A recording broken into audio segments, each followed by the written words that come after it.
Stay a while and listen.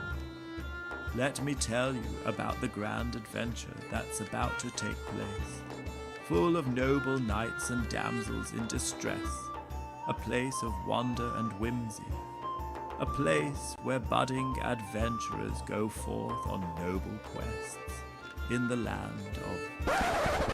Whoa, what kind of soft shit you talking about? Do you like seeing people getting their teeth kicked by muscle men? Or people in places being exploded by fireballs? Of course you do. Slaying the dragon and freeing the princess. More like ramming your fist down the dragon's throat and ruling the kingdom with an iron fist. Yeah, that's what you want. Big explosions, kicking ass and taking names.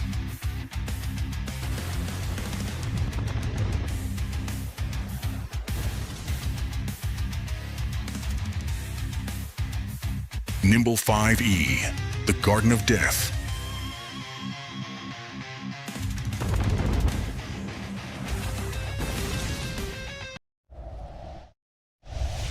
And hello everyone, good to be back. How are you going? It is I, your friend, streamer, longtime lover, Sabaton Liam, with you here for session 2 of Nimble 5e, the Garden of Death. How are you all going? We have a Rockstar, we have a Hush, and we have an Angel Fire. How are you guys going on this day, afternoon, evening, or night, wherever you be? I hope you're having a sexy one. A lot just happened in 5 seconds. That's exactly it. Nimble Hush. I don't know if you hear the last session, but Nimble 5e is like D&D, but it's like D&D written for people with ADHD. It's very fast paced.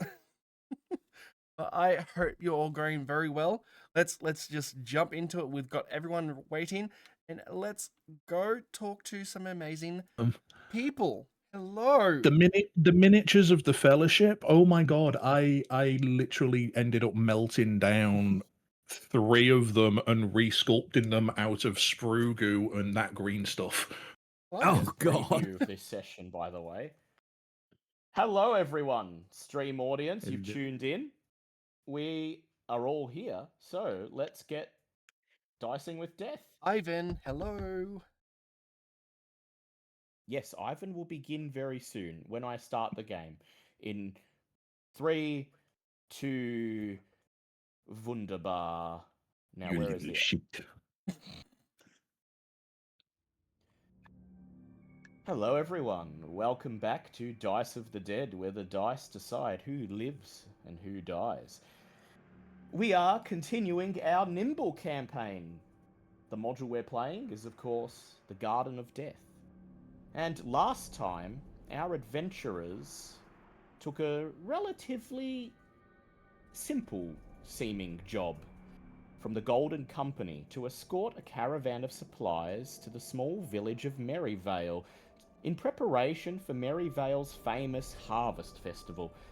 But when they arrived, they found that Merryvale is straining under some problems. The outlying farms, the crops, the plants are growing wild and out of control. It's as if the land itself is rebelling against the people who eke out a living upon it. And worst of all, the festivities can't even begin because a pack of marauding goblins have kidnapped the fairy Moon Blossom, or as Crunk has taken to calling her, Fairy Bottom. The inhabitant of the fairy tree and the guardian of the village of Merryvale, said to be an agent of the divine himself, who brings blessings to the village and all who live within it. And so, our adventurers set off in pursuit of the goblins, and after travelling for a day and a night across the Valley of Hope, found themselves here, about to enter the primeval forest known as the Elderwild. You stand now on the tree line, on the precipice of the Elderwild. This vast forest of towering trees and exotic flora is infused with magical vitality. It's said to be inhabited by primordial creatures, including mischievous fae, enigmatic woodland spirits, and majestic beasts. Yet dark shadows loom over this enchanted domain. as many a traveler seeking to plunder its secrets or extract its resources has entered and never returned.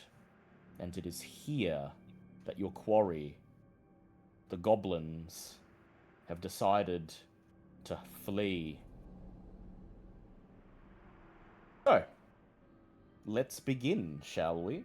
Yay!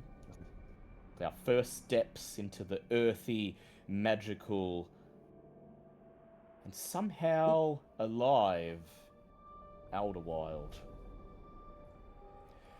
So, Kale, when we last left off, you were at the head of the group. Are you still scouting ahead? A healthy distance away from everyone else? Yes.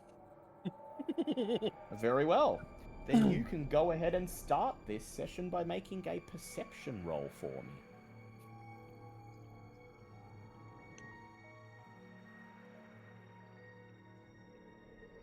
It's 13. 13. So you move carefully, slowly beyond the first row of trees and you instantly feel comforted. You smell that earthy scent of the Elderwild, and now you are in your own domain. The goblins cannot possibly hope to hide from you. You know this place like the back of your hand. And after only a few minutes, you catch sight of your quarry. In a clearing just ahead, you see the flickering flames of a campfire illuminating the early morning gloom, flickering light that somehow seems to make the shadows of the trees dance and twist like grasping black tendrils.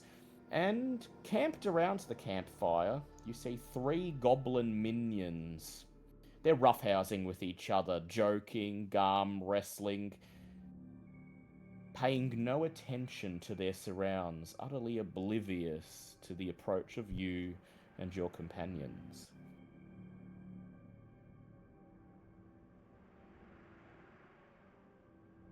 Would you let us know what you see with your elven eyes? I'm thinking. You're thinking. Okay. Sorry. I don't know if I want to let you know what I see. Fuck you, do it yourself. Fine, I will do it myself. Do I have to roll perception? No, I pass along what I see. I see the goblins that took Fairy down bottom. That's not very nice. We should go get them.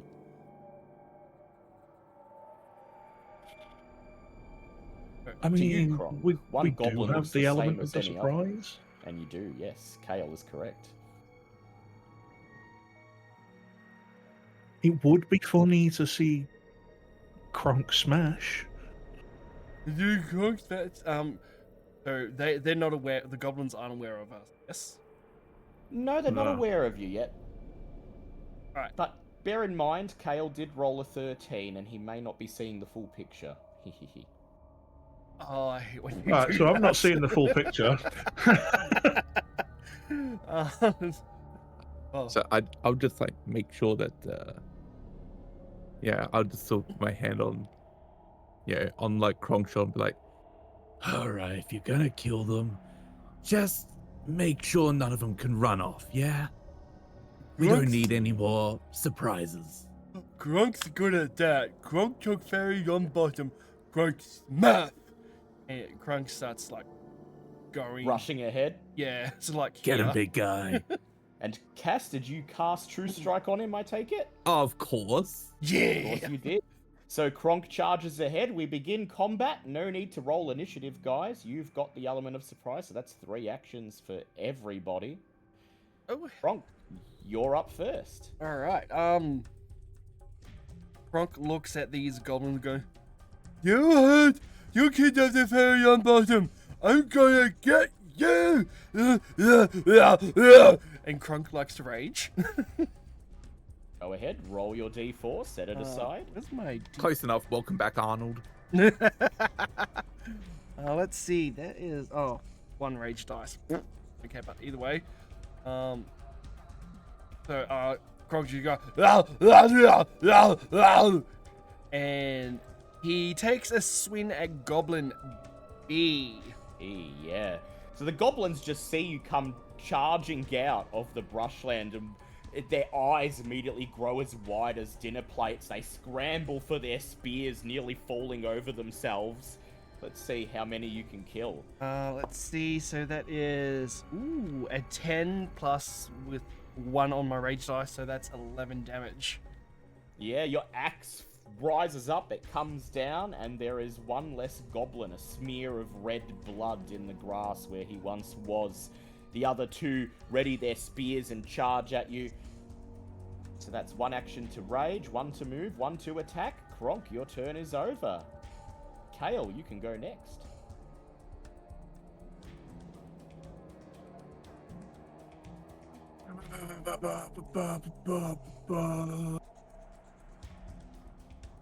I move into the shadows over here. Yep. Would you like to hide there? Not necessarily hide, but not stick my head out everywhere so everyone can see it. So as you move into the shadows, you see pinpricks of light gleaming in the shadow of the underbrush, and you see hiding there, their mouths salivating, 2 giant rats. Their eyes set on Kronk as they prepare to charge. Oh dear. Awesome. Oh no. Oh no. I draw and loose at giant rat D. Go ahead.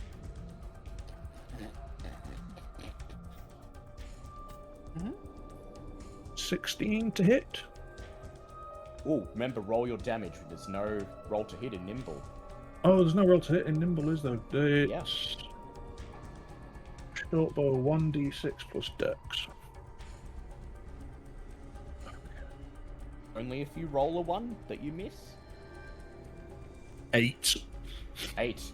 You loose the arrow, it twangs through the air and is buried in the rat's eye. It whimpers once and dies. Nice. No wait, that's a dog. Sounded like a seal to me. I'm not good at animals. That's 2 actions I've used. 1 more left. Oh, giant rat C is gonna get it. Go ahead, roll with disadvantage.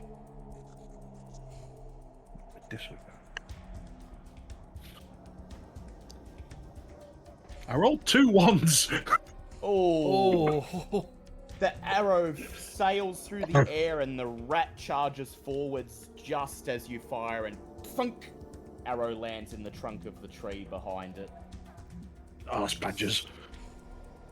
But you took 1 out. You're up next, Cass.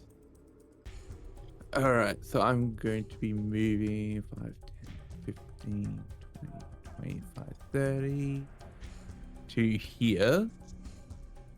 I'm going to walk, like, wrap around, just be like, don't mind us. We're just passing through. Unfortunately, you have to go. And I'm going to cast Entice on Goblin Minion C. So that will be, so let's see, D4 I believe, yep, D4. Boop. I got a 2. Yep. He sees what is you that? and he becomes transfixed upon you, and like in a trance just begins to walk forwards, trampling through the campfire. He doesn't even seem to notice that his feet are on fire. He just walks closer and closer until the flames surge through his body, and he just falls a burning heap at your feet. God damn! Crunk like the burning goblins. Free meal for you there, big guy. And then I'm going to look over at Minion A, and I'm going to cast Rebuke. Go Which, ahead. yeah, Roll with disadvantage, though. It always hits, luckily, so Lovely. I'll drink 2d6. Roll. 4. So they have a question, and the age-old proverb: if a tree falls in the forest and no one hears it, did it really fall at all? Well, you definitely hear this tree fall. There's a loud thump that seems to rain from the heavens above, and the goblin just falls to the ground as if struck by an invisible log. Expert storytelling. He And heard then- that one. Phelan, you're up. That is, if she is... so I will just type what you'd like to do, and I will roll for you. Brit is currently attending to things and will be with us in voice very shortly. She hates us. It's okay. We understand. You blame her. Exactly, so she's going to move into the trees right in front of her, sneak, and attack with her slingshot. Okay, I've got your character sheet, so I will roll your stealth. That is a pass, so Phelan creeps ahead, sliding into the tree line where no one can see her, and then she unfurls her slingshot and hurls a rock at Giant Rat C, using her opportunistic strike to max the damage. The rock sails through the air and finds the target the Kale's arrow could not find. The rat goes to the ground, dead. But the fight is not over yet. You hear rustling in the trees to the left as the other two giant rats that were hiding there come barreling out. Their masters are dead, but it doesn't matter. They see fresh meat and they want it. They both charge straight towards Kronk, the biggest, closest target, and they both attack, sinking their teeth into you, Kronk. They roll with advantage as they have pack tactics. So Kronk from... I'd like to expend my Fury die to use that all you got. When you attack, you may expend 1 die to reduce the damage by strength and dex. So that's reduced by 4 damage. Yep, don't forget to factor in your extra dex from the Cat's Grace potion you drank last session. Oh yeah, so that's 6. 6. So Giant Rat A, he does 8 damage, but you soak 6 of it, and you punch him away as his teeth graze the tip of your elbow. Giant Rat B attacks from behind. He rushes in and sinks his teeth into the back of your leg, dealing 6 points of damage. Then you can defend. You can use your reaction to defend, though, if you want, Kronk. Oh yeah. I can. I'll defend that. Yeah, so you reduce it to 7 because your armor is 1. No, my arm is But 3. now- Oh, your armor is 3. Yes, that's right. So you reduce it to 5. So overall, that's 7 points of damage. Pretty good. You can now enact your revenge. Awesome. You have 2 actions because you used you used 2 reactions. You have 1 action. No, the wait, is that? Oh, that, yes. That all you got is just an ability. Yeah, I that's can a use. reaction. Yep. Yeah, so but it counts as a... Oh, wait, no, it's not a reaction. Yes, because it's an ability. Yep. Because you expended a Fury die. Yep, so you've got 2 actions. okay. Krunk would very much like to rage again. And you go, you, not nice, Ratty. I'm gonna get you. And oh, that's a 3. So Krunk will roll to hit Giant Rat A for How much damage? an 11. 11. The axe comes down and severs the rat's head neatly off. Yeah, take that, Ratty. You don't hurt Krunk. Krunk hurt you. And yeah, that's it for me because I only had 2. Yeah, that's it. You're done. Kale, you're up. 1 giant rat left. Can your arrow find its target this time? It's open. And 4 plus that is 6 to hit. 6. The arrow sails through the air, and as the rat leaps to Kronk, the arrow finds it in midair, burying itself in the rat's throat. It hits the dirt and leaves a smear of blood in the grass. And suddenly all is quiet again, save for the crackling of the campfire. Well, rat burger? Kronk liked the rat burger. Kronk hungry. Actually, Smell this... of burning meat begins to fill the air. There is still a smouldering goblin corpse at Cass's feet. Kronk hungry now. He just picks up the goblin and rips off a leg. The other white meat. Crunch! Make me a strength save, please, Kronk. Ooh, okay. Where's my D20 go? There's my Fails D20. and chips a tooth. 15 Ash, plus 17. Do you reckon he realizes rats are red meat? But this one was So- already cooking. See, he bites into the goblin and you hear a loud crunch and this awful stench just fills the air. It makes the rest of you nearly retch and you silently weep for Kronk's inside. Cass, you prepare to cast a spell to bring him back from the brink of dead, but he just looks at you and lets out a loud belch. And Kronk, you may recover 1 hit point. Oh, sick. That was tasty. Oh god, don't you want some? It's very good. So the Big clearing guy, appears... Go ahead. I was just gonna say, big guy, doesn't seem even the dead's gonna get you down. And I'll just sort of walk over and start like getting the body, I guess, prepared. So if Kronk wants more to eat, It's already fairly beaten and bruised, so you sort of like just bundle it up in a blanket and sling it over your shoulder. It's quite well cooked at this point, and the meat certainly won't spoil for a fair while. I'll just put on my list goblin leg. Yep. Yeah. Won't Rations spoil for because later. no fucker wants to eat it. It's all for Kronk. all for So- you, big guy.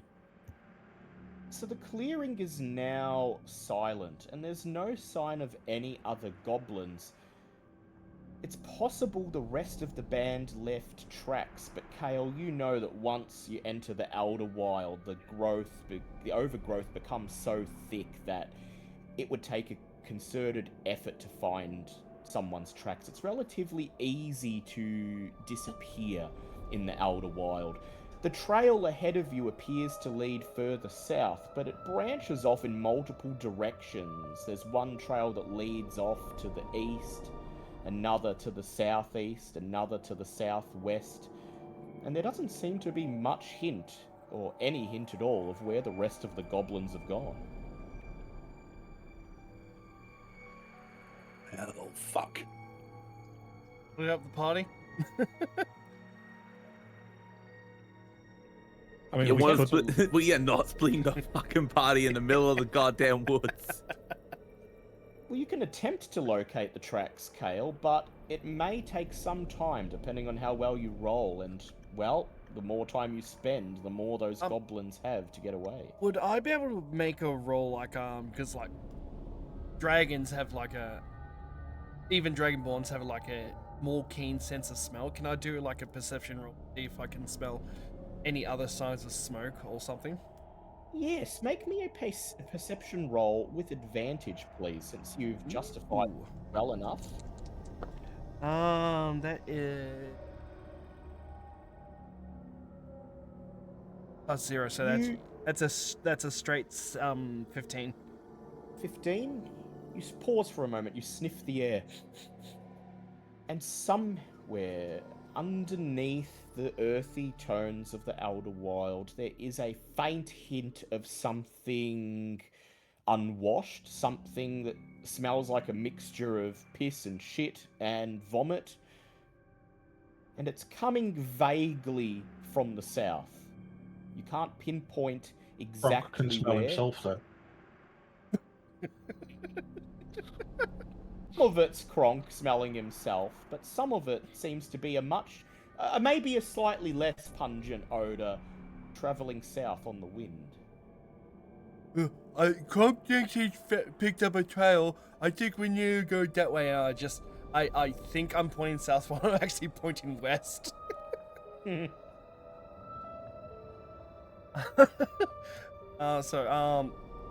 Down here, yeah?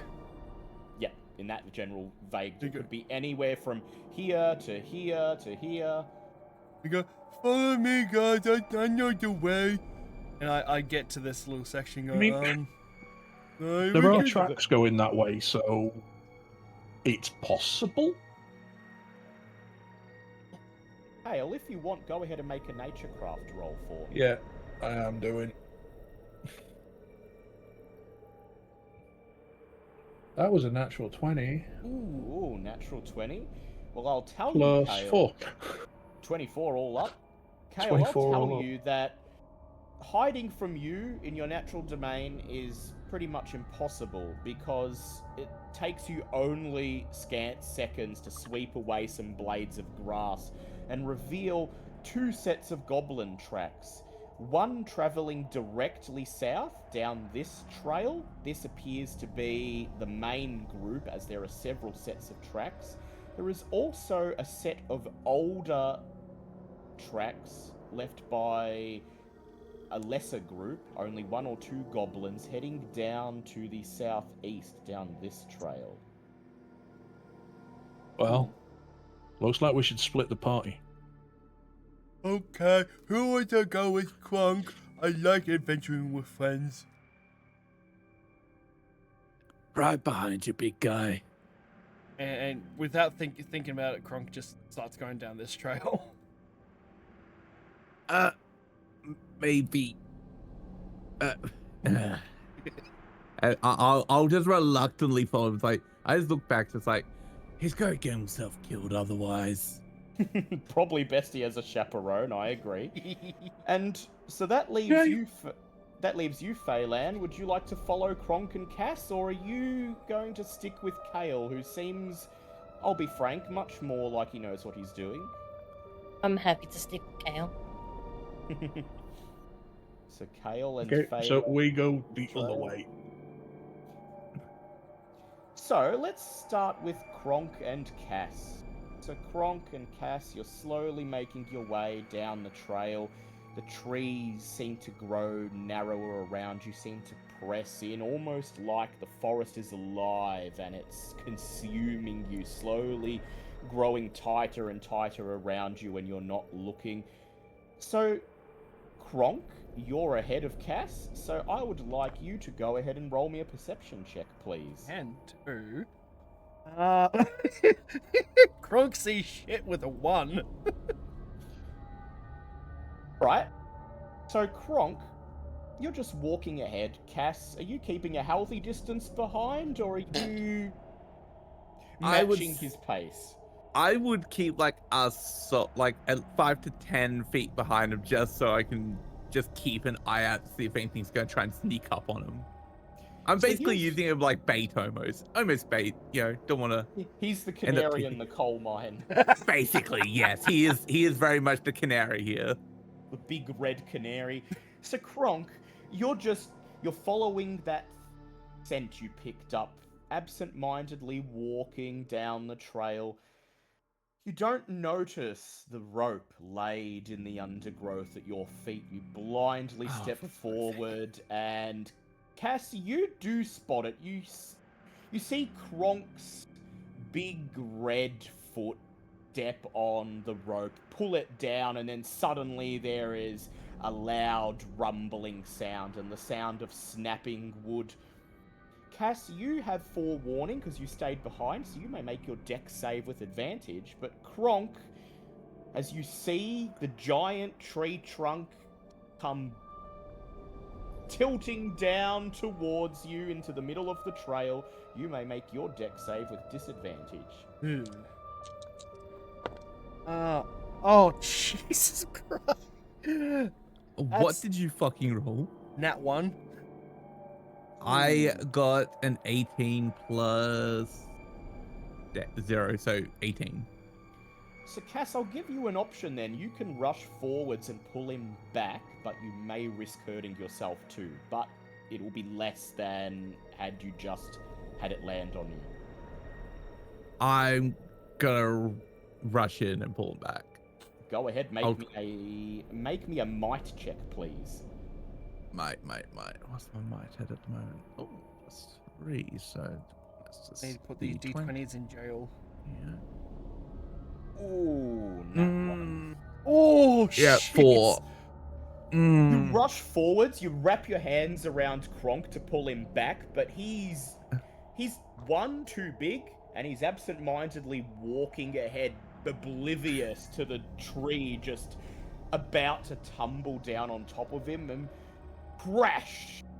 A grand oak tree lands in the middle of the trail, knocking the two of you off your feet, and you each take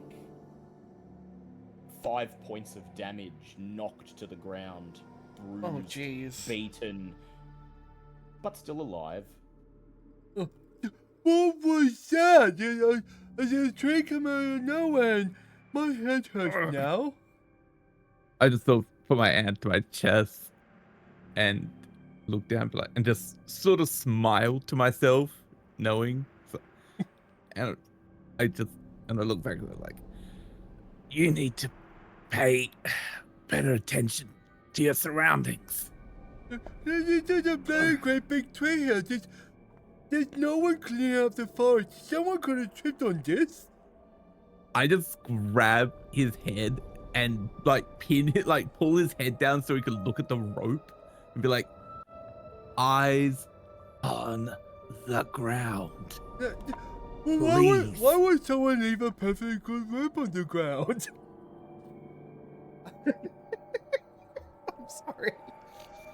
Cass just gives up and just says, just keep walking.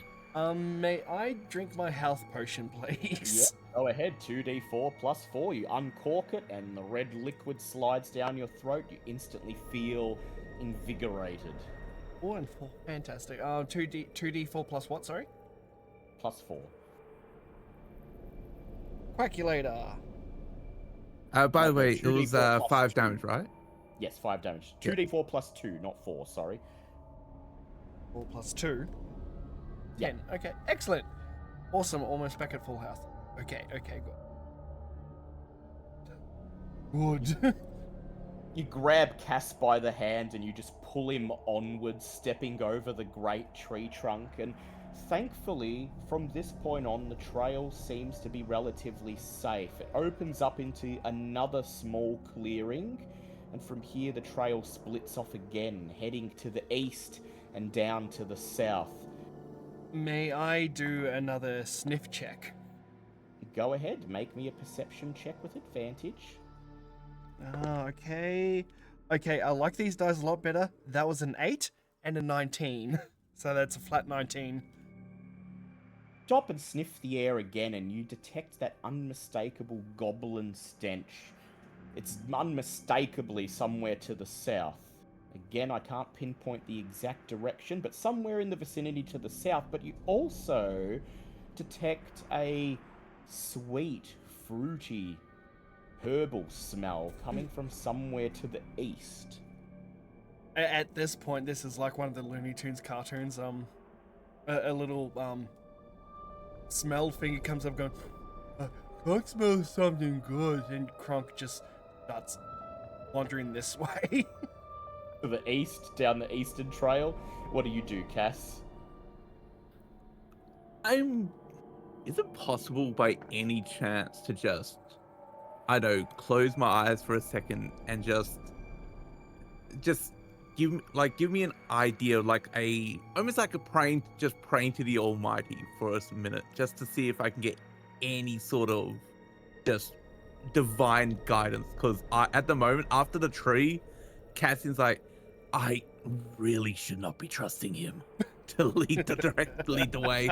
It's like a pit bull with a fucking chasing a toddler. It's like, oh god, here we go.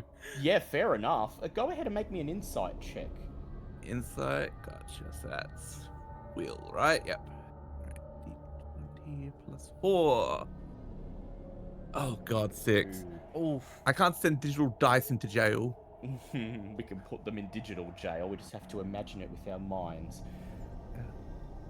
You close your eyes. You listen for the voice of the Almighty, but the forest itself is alive. The sounds of woodland creatures scurrying underfoot, the sounds of the wind in the branches, the sound of the earth seemingly breathing, taking rasping, rumbling breaths, the sound of something deep below your feet beating. Thump, thump, thump, thump.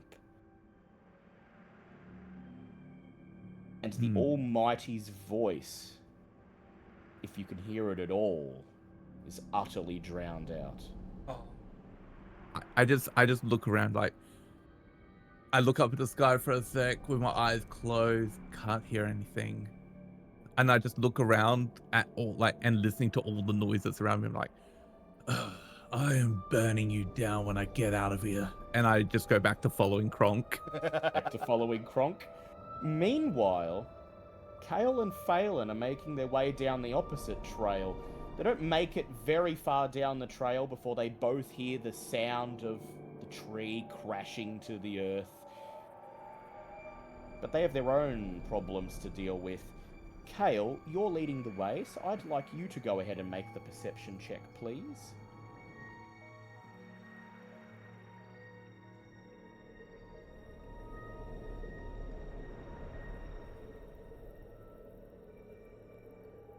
You may be muted, Archer. Not there. Archer, hello, hello. Mysterious. I mean, Phelan, you can go ahead and make an examination check if you like. Ooh, yes, please. Since you are matching his pace. Hello? Ah, you're back. So I have no idea what happened. Sorry, my mic disconnected from the thing. I had to replug in XLRs and stuff to get it to fix. I will do that. Go ahead and make a perception check and Yeah, I did. I got a 21. 21. And Phelan, you can make an examination check because there's multiple things to find here. 19. 19. Yeah. So, Kale, you notice first that along this trail there are several spots where the earth appears to be recently disturbed.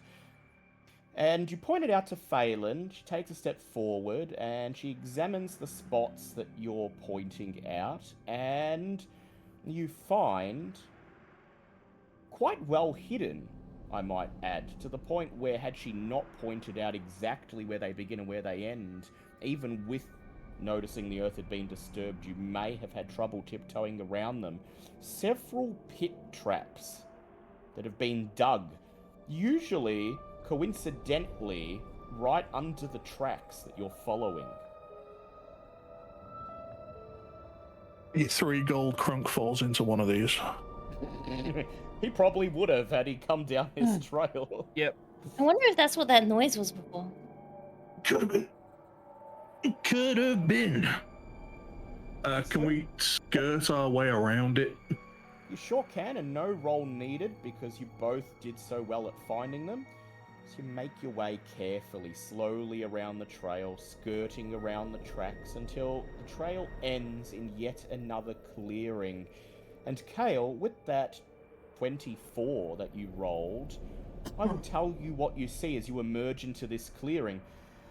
Directly to the south, you see a wide open expanse. There is a small pond in the center of it, its surface twinkling as the reflection of the canopy dances on its surface. But more importantly, there is, camped on its edge, a band of goblins, much more than before, at least 5 of them, their tent pitched on the edge of the pond, and to the left, a wrought iron cage with the fairy Moon Blossom lying, seemingly unconscious, on the iron floor.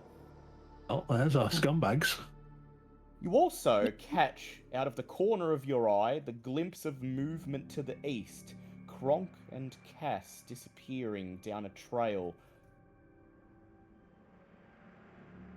Let's go get them and point Kronk this way because Kronk smash. Yeah, I don't think we're gonna have a good time if we take them on their own. I mean, we might. They're only goblins, but Still. let's go get Kronk and Cass because, yeah, fuck that. It might take a lot of convincing because Kronk smells something sweet. Yes. Alright, let's go get Cass and leave Kronk. Kronk can do Kronk can whatever. devices. He can frolic with the fairies. Well, Kronk's found something that he's avoided pretty much his whole life, because by the time the two of you catch up to Kronk and Cass, they have reached a brook. A stream of clear, gleaming water running through the forest. The water is so clear that peering into the brook, you can see each pebble, each grain at the riverbed. You can see the multicolored tiny schools of fish darting back and forth. And Kronk, you're the one approaching the brook. And so, as you approach it, I would like you to please go ahead and make me a perception check. Ooh. Oh no. 18. 18. Kronk smell. Kronk steps up to the river's edge, and Kronk, the river smells lovely. You've never been one for bathing. Just remember what happened when that goblin peered under your loincloth last session, but you suddenly feel compelled to step into the river because the brook seems to fill the air with this sweet, earthy, herbal aroma. It's so enticing, and as you step closer to the edge, it seems almost like the stream isn't gurgling, it's giggling, softly laughing at some unspoken joke. Would I recognize this if I've rolled so highly on my inspection of the forest? Yeah, go ahead, make me a naturecraft check with advantage, because you'd be quite familiar with this.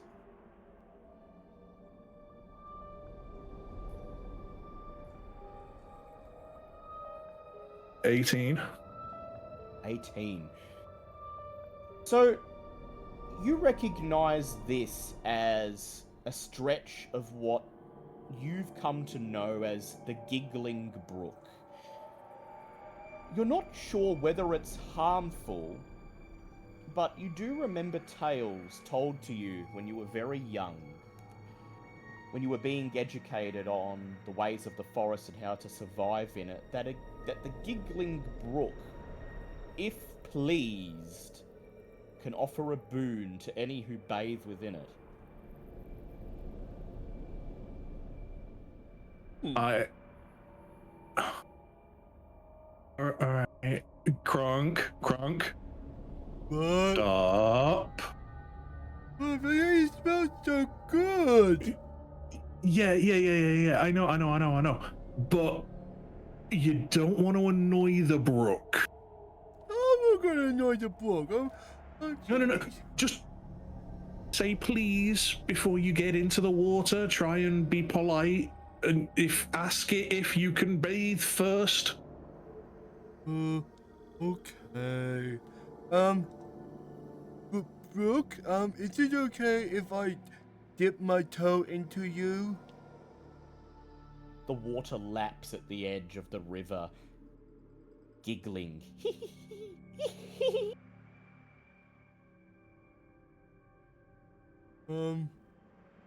Kronk edges a little bit further.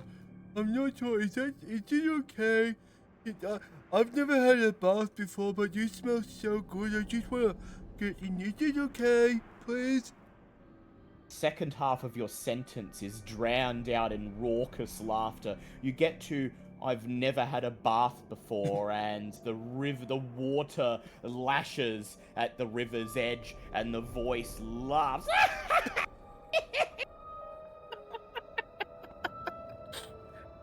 Not sure if that's good or not. And Can Kronk, can I do a perception check to see if that's good or not? yeah, go ahead if you like. 15. 15. As the river laughs, the water seems to move faster. The ripples on the surface become more erratic, more chaotic, and the force of the running water pushes aside a pebble at the bed of the river, revealing something metallic and shiny wedged under a waterlogged piece of wood. Hey, when Kronk took the health potion, did you keep the vial at all? We'll just say I did. Okay. I'd say Kronk probably kept it. Alright.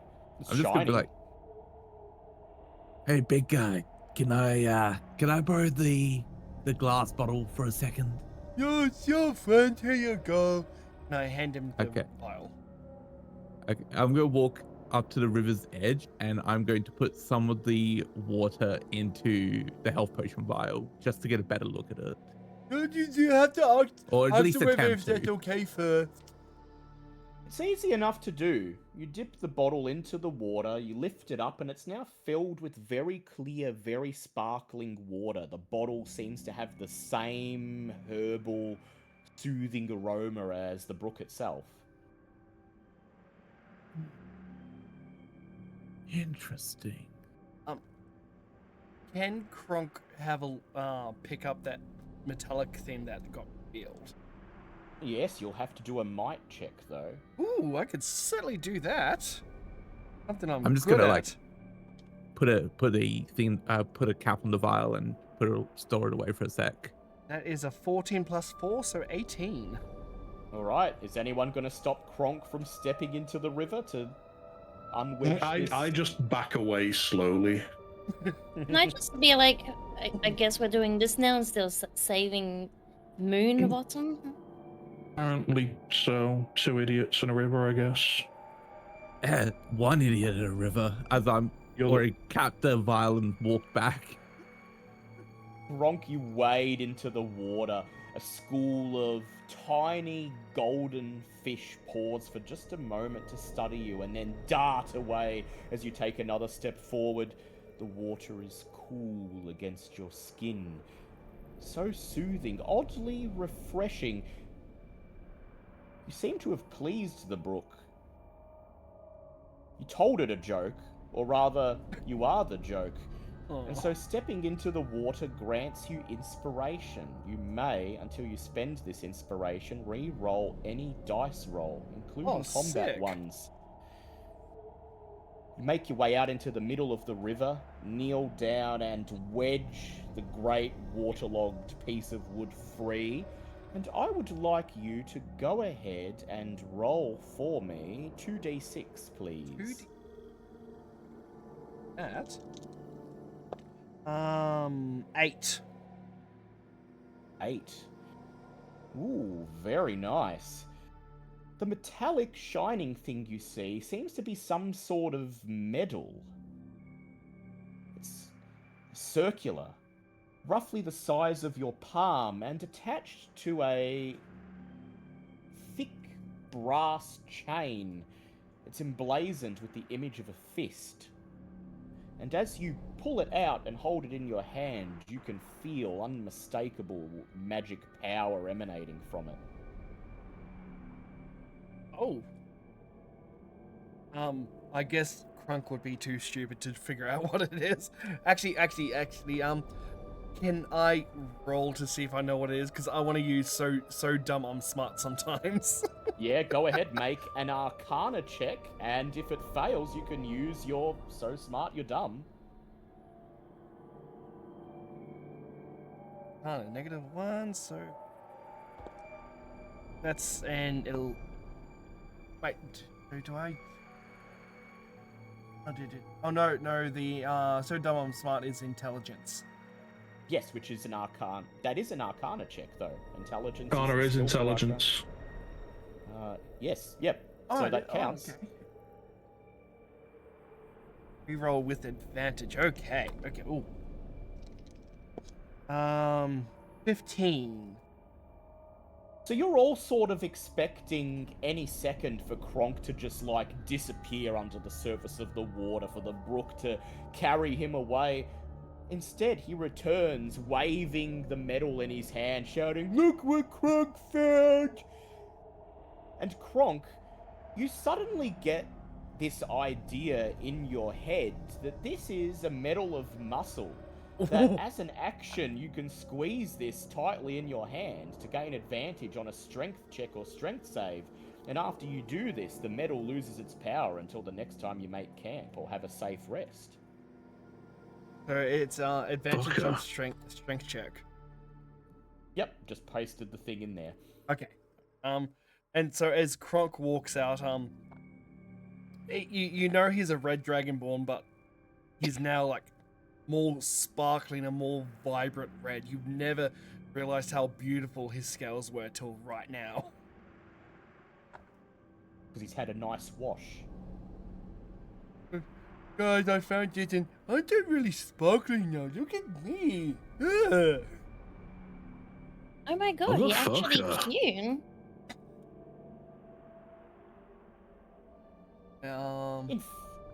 In fact, Kronk, as you seem to have pleased the brook, as soon as you step back onto dry land, the water seems to stir again. This time, it flows, changing the direction it's flowing, rushing to the south, disturbing some brushland, knocking some stones and pebbles out of the way, and revealing to the party a passage through the trees to the south. If you were to Oh. follow the brook. Guys, I don't think the nice river is telling us where to go. Let's go, guys. No, but we've already found Moon Blossom. Let's go. Yeah. We'll just follow him and we'll get around to it, I guess. Yeah, this should loop back to where they are anyway. Here's hoping. Dude. Oi! Miracles do happen. When the rest of you step into the water, it doesn't seem as deep as it was when Kronk stepped in it. In fact, it barely laps around your ankles. It takes only a few minutes of walking before you're once again back on dry land, emerging on the opposite side of a copse of trees into yet another clearing. Here, there is a trail that leads to the west, towards where the goblins are camped, but a bit closer to you, a bit further inland, there is a break in the tree line, and visible just beyond it, a small alcove where you can just make out the sight of what looks like a dead, withering tree stump. The base of it covered in brilliant white flowers. Can I see that from where I am? Yes, you can all see it, but you need to get closer to have a good look, which I see Kale is doing. I'm also following. You are as Wanting well. to take a look. I'm also doing a nature craft. Look at the Go pretty ahead, Dan. flowers. And Phelan, you can do an examination check if you like as well. Yes, please. I'm gonna I hang said at the back. 24 again. Ooh. Ooh, lucky tonight. And Cass bringing up the rear, just in case. How'd you do, Phelan? I got a 13. 13. So, Kale, you step through the tree line into this small alcove, and you instantly recognize this tree stump as being of the same species as the fairy tree back in Merryvale. However, this one is long dead, devoid of life. If there was a fairy inhabiting this one, it's long gone. Furthermore, its surface seems to be moving, riddled with giant woodlouse, eating away at the bark, gorging themselves on its corpse. And Phelan, you notice something perhaps even more interesting. You've heard of adventurers coming into the Elderwild to plunder its many secrets and treasures. You've heard that many of them have never come out, and in fact you found one of them. You see a skeletal hand reaching out from a crack in the tree stump, clutching a leather pouch with a golden chain.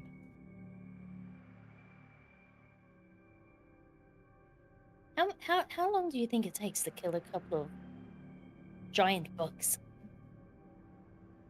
There's Don't something even over bother there. responding. I just take aim at Woodlouse D and loose. Go ahead. And I'll get everyone else to roll for initiative, please. Uh, Kale, you get 3 because you started the combat and it's a surprise.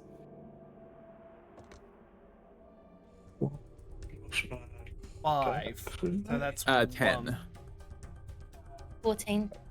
Okay, so 2 for Phelan, 1 each for Kronk and Cass. And Kale, how much damage was that? 6. 6. Arrow hits the giant woodlouse, chips away at some of its exoskeleton, and then bounces to the ground. Now the bugs know you're there. They stop gorging themselves. Their eyes twinkle briefly in the gloom of the forest, and then they begin to scuttle towards the party. Oh, crapola. I aim at it again and mark it for. Give it the hunter's mark. Yep, cancelling out disadvantage. Cancelling out disadvantage and attack again. 8. 8. This time your aim is much more true. As it scuttles off the tree stump, you take this opportunity and loose an arrow, burying it in the soft underbelly of the woodlouse. It squeals, rolls onto its back, and its legs kick in the air for a few seconds before it dies.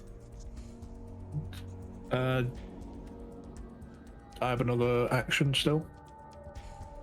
Attack, hunter's mark. No, you just used all 3. No, that's it. Yep. Yeah. All right, Phelan, you're up. Cool. Slingshot time. Go ahead. I don't really want to get near them. I'm a little bit flesh. Probably wise. How much damage are we looking at? So that is 6 6 at damage? Woodlouse scene. Yep. The rock sails through the air, it hits the woodlouse, knocking it off the tree stump, leaving a dent in its exoskeleton. It looks really angry, if a bug can indeed experience such emotions. I believe they can, and I'm gonna take a second hit. Go ahead, roll with disadvantage this time.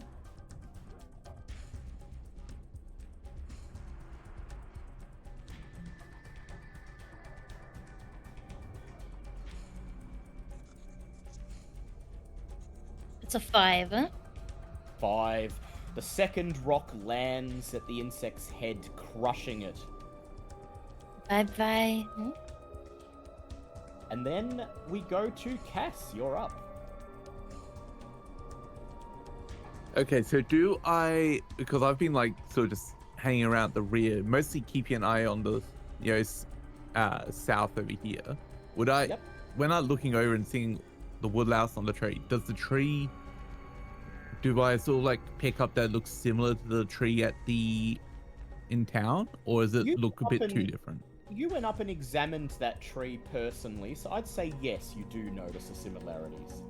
So I'd sort of try to be like, seeing a bunch of insects desecrating what's essentially a holy tree almost. Exactly. Alright, 5, 10, 15, 20, 25, 30. I use movement to get up to there. I sprint past everyone, and I'm just like, all right, all of you out, and I am going to rebuke twice. So on giant woodlouse B first. Yep. Well, you don't have 3 actions though, do you, Cass? Oh no, I've got 2 actions. Yes, Oh, but you one. do it to Or one. one. Or One, one because I yeah. rolled a 10. Yes, well, no, I'd say 10 gives you 2. Okay, 10 gives 2. All right. This once, we'll say. I'm Just- being nice. Oh, just this once? Oh, thank you, sir. I'd be fine with just one. I'd just run Well, in, yell. yeah, if you, well, do you're, that. you're Go seeing the along the rules. desecration of the Almighty and you're role-playing your characters. Yeah. I'll let you have that second action. Oh, okay. Well, it was a one anyway. Oh, It's a miss. You Oh, just... I know, rebuke doesn't miss. No, it doesn't, but it's 1 damage. Yes, 1 damage. This time, the sound that's heard is your voice screaming in the name of the Almighty. Your fury itself seeming to strike the insect. It flinches for a moment, pauses, and then continues scuttling towards you. Kronk, you're up. God damn it, I was eating a cookie. Well, they'll eat you. I'm trying to think what I can do with only one action. You can pretty much just run in, I think, unless you'd prefer to wait here, out of the way. It's up to you. I could think of one thing you do have, your breath. Oh, but you have to make an attack, don't you? Yeah, I do. Yes. I do. Yep, unfortunately. Can rage and get that ready for next turn if you want. No, Krunk is gonna go in front of Phelan and protect in case the Bugs come out. Yeah, it was going. Phelan's got you, little elf. No one's gonna hurt you with Krunk here. And then we hear the sound of wood collapsing under its own weight as the stump breaks apart, revealing 2 more giant woodlouse to the south, joining the attack. Woodlouse A and B charge forwards towards Cass. Woodlouse A attacks first, Gotcha. scurrying up your leg, sinking its pincers into your flesh for 3 points of damage. Noted. And then Woodlouse B takes the other leg, scurrying up. You feel sickened as you feel its legs. Hundreds of them scuttling up you, and then you feel the pain of its bite for 4 points of damage. I'm going to use my reaction on that one for the armor, so I'll be taking 6 off. Altogether. So that's 0 from Woodlouse B, so just from the Yeah, first so one you take just damage. 3. Yep. The other 2 bugs scurry past you, one towards Kronk and one towards Kale. Kronk, the one in front of you, rushes forwards and he bites you for 3 points of damage. I'm gonna defend that to negate it. Go ahead, negate it. That's 1 reaction used. And Woodlouse E coming towards you, Kale. He bites you for 3 points of damage also. Unless you'd like to react and defend. Like problems again, Mr. Archer? They do happen. I'll take the damage. Take the 3 damage, and we loop back around to your turn, Kale. Yeah, that's fine. I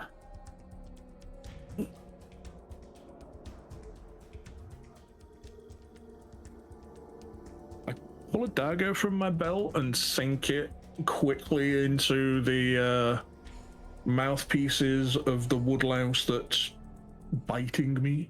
Yes, go for it. Soft, sticky, D- gooey wound. 4. That's a 6. That's a 6. It squeals, it screams as you pierce, and then it pulls itself with force off the blade, landing in a heap at your feet. You think it's dead, but it quickly flips over and continues to scurry towards you. Stamp on it. Big book, stamp. It is about the size of a cat or a small dog, but you can still try. You can still stamp on those.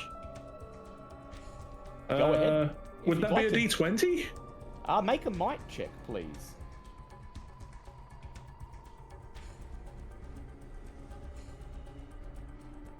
$50.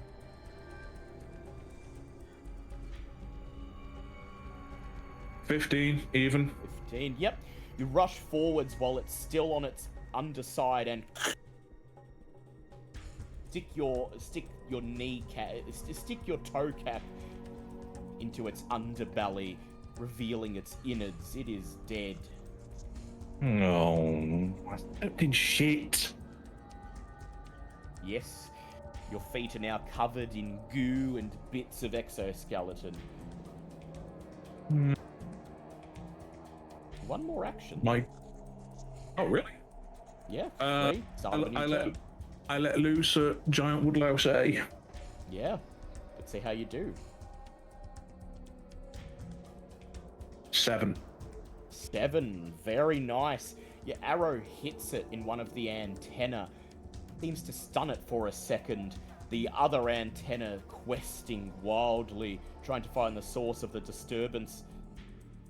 But it's still alive. And then we go to Cass. Okay. So the one I hit with rebuke, that looked it still looks pretty healthy. Still looks pretty healthy. All right. So I'm gonna grab one of them with my left hand, with my gauntlet hand, and be like, "You have desecrated this tree long enough," and I go for a withering touch. Ooh, very nice. So D12. Ooh. 3. 3, still better than nothing. That is true. You lay your hand on it, and then when you wrench your hand back, the giant woodlouse's exoskeleton has turned an ashen grey colour, chipped, weathered with age, and it counts as undead. Mm-hmm. Now, question. Does it look bloody? It is bloodied, yes. I'm going to try something. I'm going to use my Searing Light. Ooh. So I deal will D8 radiant damage to an undead or a bloodied enemy. So that would be what? And it is both. Yeah, so it'd be 2d8. Just want to give it a test. 14. You brandish your symbol of the Almighty, and a brilliant ray of sun instantly pierces the forest canopy. It burns this woodlouse to a crisp. Its body disintegrates into ash before your eyes. And that, I believe, will be the end of my turn. And we go to Kronk. Yeah. Right, Kronk first would like to try to smash the first woodhouse in front of him. Yep, number F. Go ahead. That is a 9. Plus Sorry, I just- 9. That is an 11. And An also, 11. Yep. With that, I also would like to use my Dragon Breath to Yes. extend the damage to because I can divide damage. Yep. So 3 damage. You get 3 extra points, and you can divide those amongst. So if you want, you can do your attack on the one in front of you and deal the extra 3 points to the other one. On number 8, yep. So Yep. So what Kronk's breath look like? Because, it could be dragon breath, but it could also just be he's got really smelly breath. Gingivitis, the silent killer. Oh, Chuckles, get out of here. Wrong campaign. Kronk's just like, God onions. No, Halitosis. everyone's actually just really surprised it's like a normal Dragon Ball breath. Everyone looks at Kronkstein thinking it's like, he just looks like a dumb idiot. Then at times like these, they forget he's a Dragon Ball. So the axe comes down on the woodlouse in front of you, cleanly severing it in 2. Then you step forwards and let out a roar so loud that the trees around you tremble as a single plume of flame jets through the air and chars the second woodlouse to a crisp, killing it. And then suddenly, once more, all is silent. Yay! Let's all. Sorry, I just had to post that screenshot of what it looked like on my screen. Wrong. Yeah, that's what I was Giant seeing woodlouse too. friend. Beware, for I am Frank. I mean, he probably does forget what his name is sometimes. I'm with I'm just- Cass and run over to the tree Yeah. as well. I'm gonna run over to a tree and immediately just look up and just try and press my hand on it, see if I can feel like anything divine coming off of it. You feel I sort of just pull out saddened. I pull out like the holy symbol. I'm on my knees, like hand on the thing, like giving the prayer of the Almighty, just trying to get anything. You feel saddened. The tree is long dead. Not even a flicker remaining. But, in a way, you feel the Almighty has rewarded you for making sure the remains of one of his creations was not disturbed. Because as you place your hand on it, the bark seems to crumble away, revealing the dead adventurer entombed within, long ago mummified, nothing left but a skeleton wearing a suit of rusted chainmail.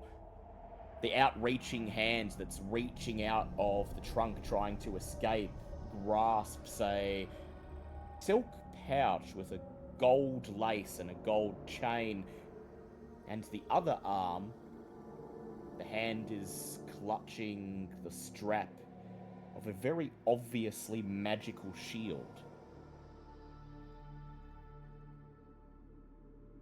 I sort of try and pry the opening up enough that I can get the entire body out. Or would you like Kronk to help you out? I'll try, and then you'll probably see me struggling and be like, "Big guy, little help here." No, we'll let you try first. We'll see what the digital curse dice say. Well, no roll needed for that, Cass, because the Almighty does reward his servants, and you do want to give this man a proper burial. And it seems like the entire stump seems to just crumble away at your touch. The skeleton falls forwards, landing in your outreaching arms, and then he too slumps to the ground. Okay, scary skeleton. I'll lay him down. I'll just lay him down on the in front of the tree and be like, "How did he even get in there?"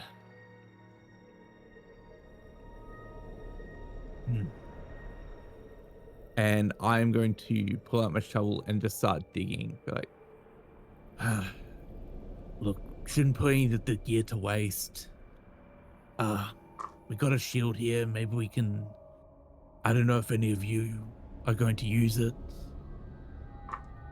Maybe we can sell it in town, or maybe they'll know better." Kronk thinks we should save it and see if it's anything special or just a shield we can, just sell. I'll check with the priest in town. Maybe he knows something. Perhaps. And I'll the just- shield is seemingly in immaculate condition. It's emblazoned. It's a relatively small to medium-sized shield, perhaps no more than a buckler, and it's emblazoned with a brilliant black crow. The armor is rusted, too rusted to be of use, and the pouch, well, who knows what that contains. I'm just going to put the shield and the pouch to the side and just let the rest, have a look at that while I start digging a shallow grave in front of Grave to the. put him in. Yep, to put him in. Yep. Kronk Yep. opens the pouch. Kronk, go ahead and roll 2d6 for me, please. Ooh. That is a 6. No, sorry, Is a- not 6, 8. That is an 8. Right. You open the pouch and tip it upside down. A handful of gold coins spill out onto the grass, in addition to a rolled up piece of parchment. Dirtied, yellowed with age, but obviously humming with magical electricity.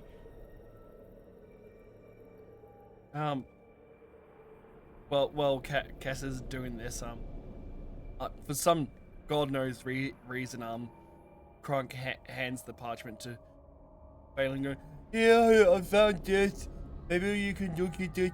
I don't know. Phelan, you can make. Go ahead. Oh, I was just gonna ask if I could also take a look at the chain as well. The chain, yeah. Go ahead, make me an Arcana check or a Law check, whichever one you like. Arcana.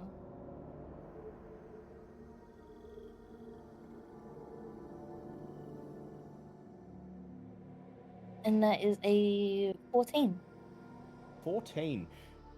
You unfurl the parchment, and it is as you expected it to be, a magical scroll.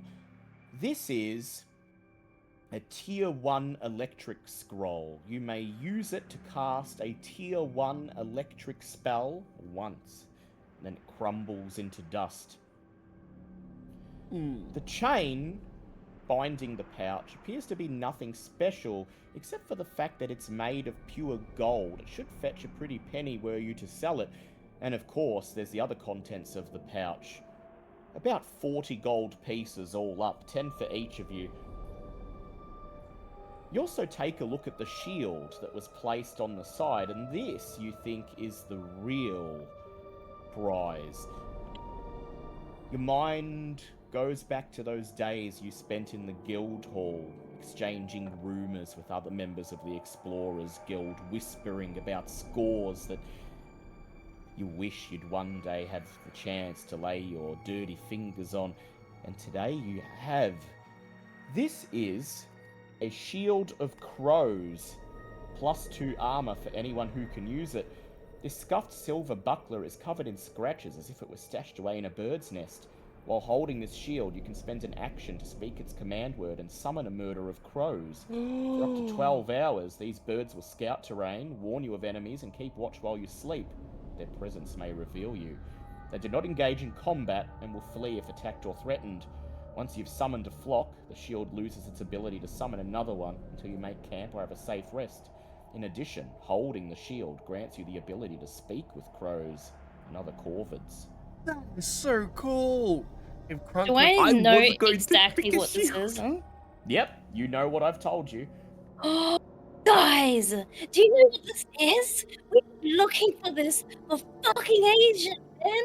We don't even know where it was, and it's just been in this bloody forest this entire bloody time. The only thing Kronk is understanding that he can talk to crows and make animal friends. That's all he cares about. As soon as she explains what it is, that's the only thing that he passes. Ooh, feathered friend. Not just that, but they can also protect you, and they can look out for things, dude. Oh, Kronk liked it. I think we should keep the shield. That's a very good idea, Kronk, and I pat him on the head. I just look at everyone like, do any of you even have any shield training? Wait. Do you even know how to use that? How does Phelan reach my head? Phelan reach my head. I jump. And she can do that. You squat like a good dragonling. You kneel down to your queen. Kneel before your queen. Calm down, Daenerys. I just imagine you uppies. Upper head pat. Yes. And you know what? It'd be believable for Kronk to pick up uppies for head pats. Yep. Kronk picks Phelan up. I Good get boy. pats. Guys, I'm sorry. No, I love it. Oh no, I'm I'm apologizing. just there to in the people shadows listening. watching like... I'm just there in the shadows watching like, you guys are fucking weird. Hale, you've lived in this forest your whole life, and they are less civilized than the animals, you think? Yes. Can I summon the bird? You sure can. Wait. Wait, hold on. In character, Crunk thinks that's a fantastic idea. Out of character, Dale said we could get noticed because of the crows, and the goblins on the other side of the trees might see the crows. How have the goblins not even heard us yet? Well, you know, there's a big, like, several tens of meters of thick woodland. There's between you woodland and them. between us. Yeah, they're actually not here quite So, as much as you'd think. so back in character, Crunk wants to talk to your pretty birdies. Wait, Mm. what if we use the birds on the crows? On the goblins?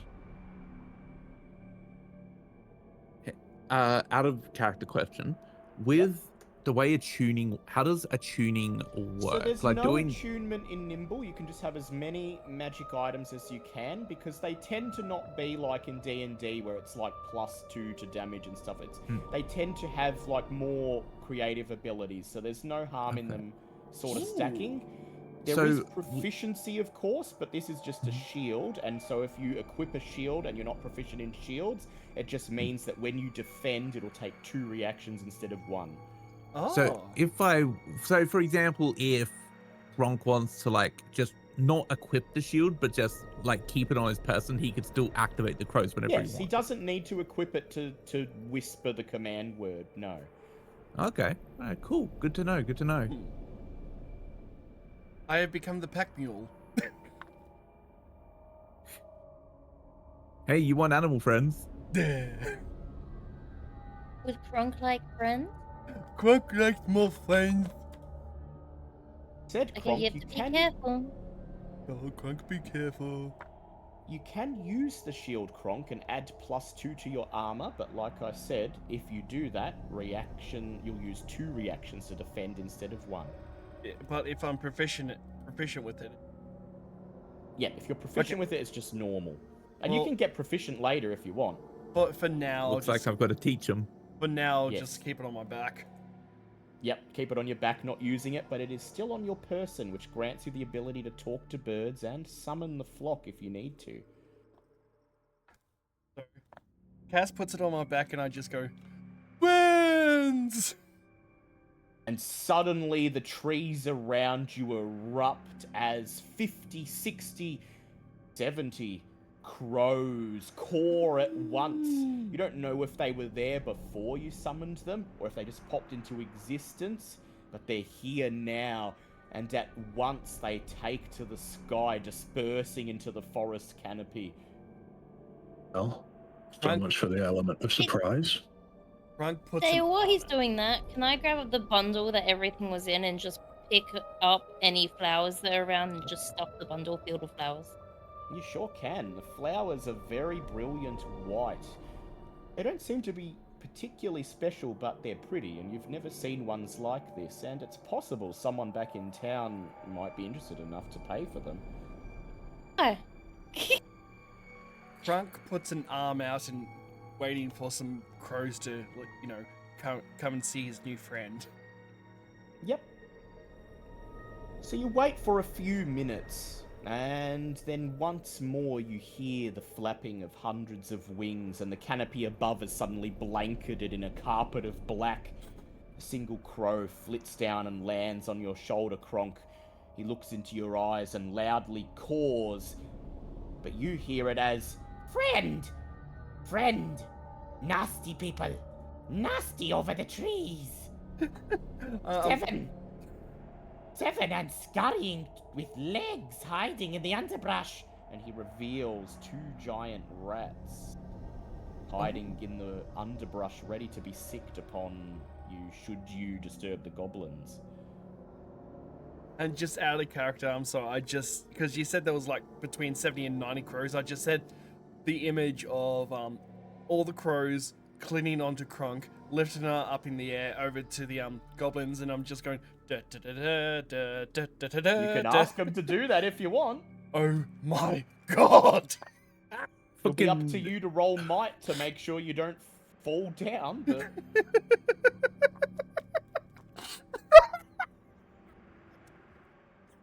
You are guest.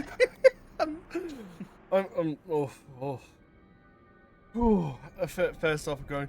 It's great to meet you, new friend. I'm so glad we found you. You're all so beautiful. You got beautiful black feathers, and thank you for telling me where all the ratties are. I don't suppose you've seen this beautiful little fairy. I think her name is Longbottom. Crow caws again. Little girl with wings in cage. Asleep but can wake her up. If wake up can do the magic. Oh. So I'm the only one that can understand crows, yes? Yep.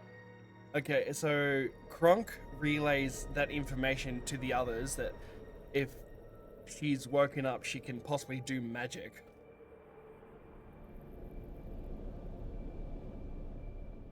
You'd have to get to the cage but sure, yes.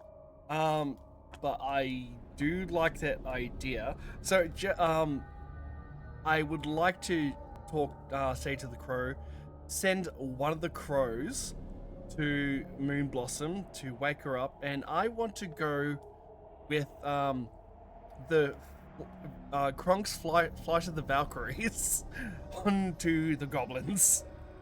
Oh god, we got a B-17 with dragon breath. It's like, Napalm! you just carpet bomb. So the rest of you can't hear what the crows are saying, but you can hear Kronk, and you hear him quite loudly say, You go wake her up, and rest of you carry me over trees, boom! And so you know what he's going to do, and you just sort of exchange this collective sigh. And then, Kronk, I'd like you to make a might check for me, please. Sure. I'm sorry, just gonna can I bless just- him.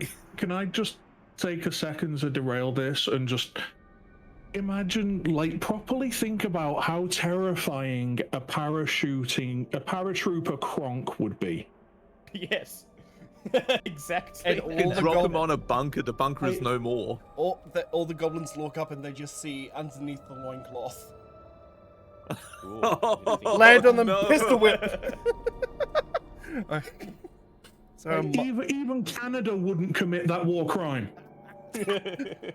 okay. Oh, Nat 20. Thank you very much. So one of the crow's caws immediately darts away off to wake up Moon Blossom.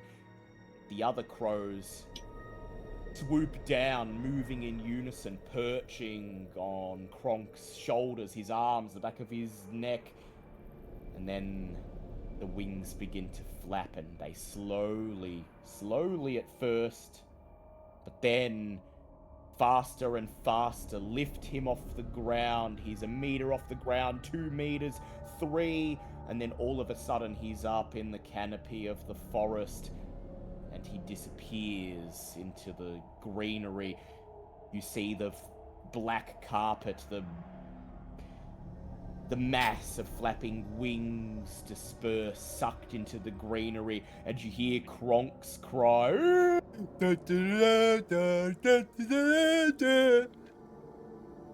And then the rest of you decide, if you want to back him up, you should start running for it down that trail. Question: Are we I- able to sneak through the wooded section to our left? Oh, well, I bet you probably can if you give it a second.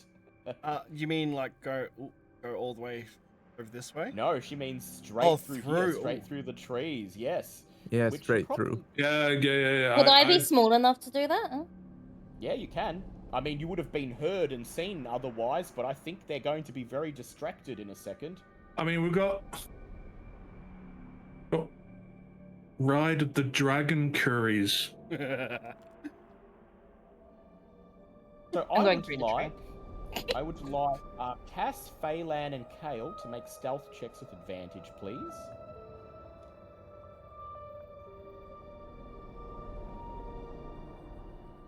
17. Okay. Yes, very good, very good.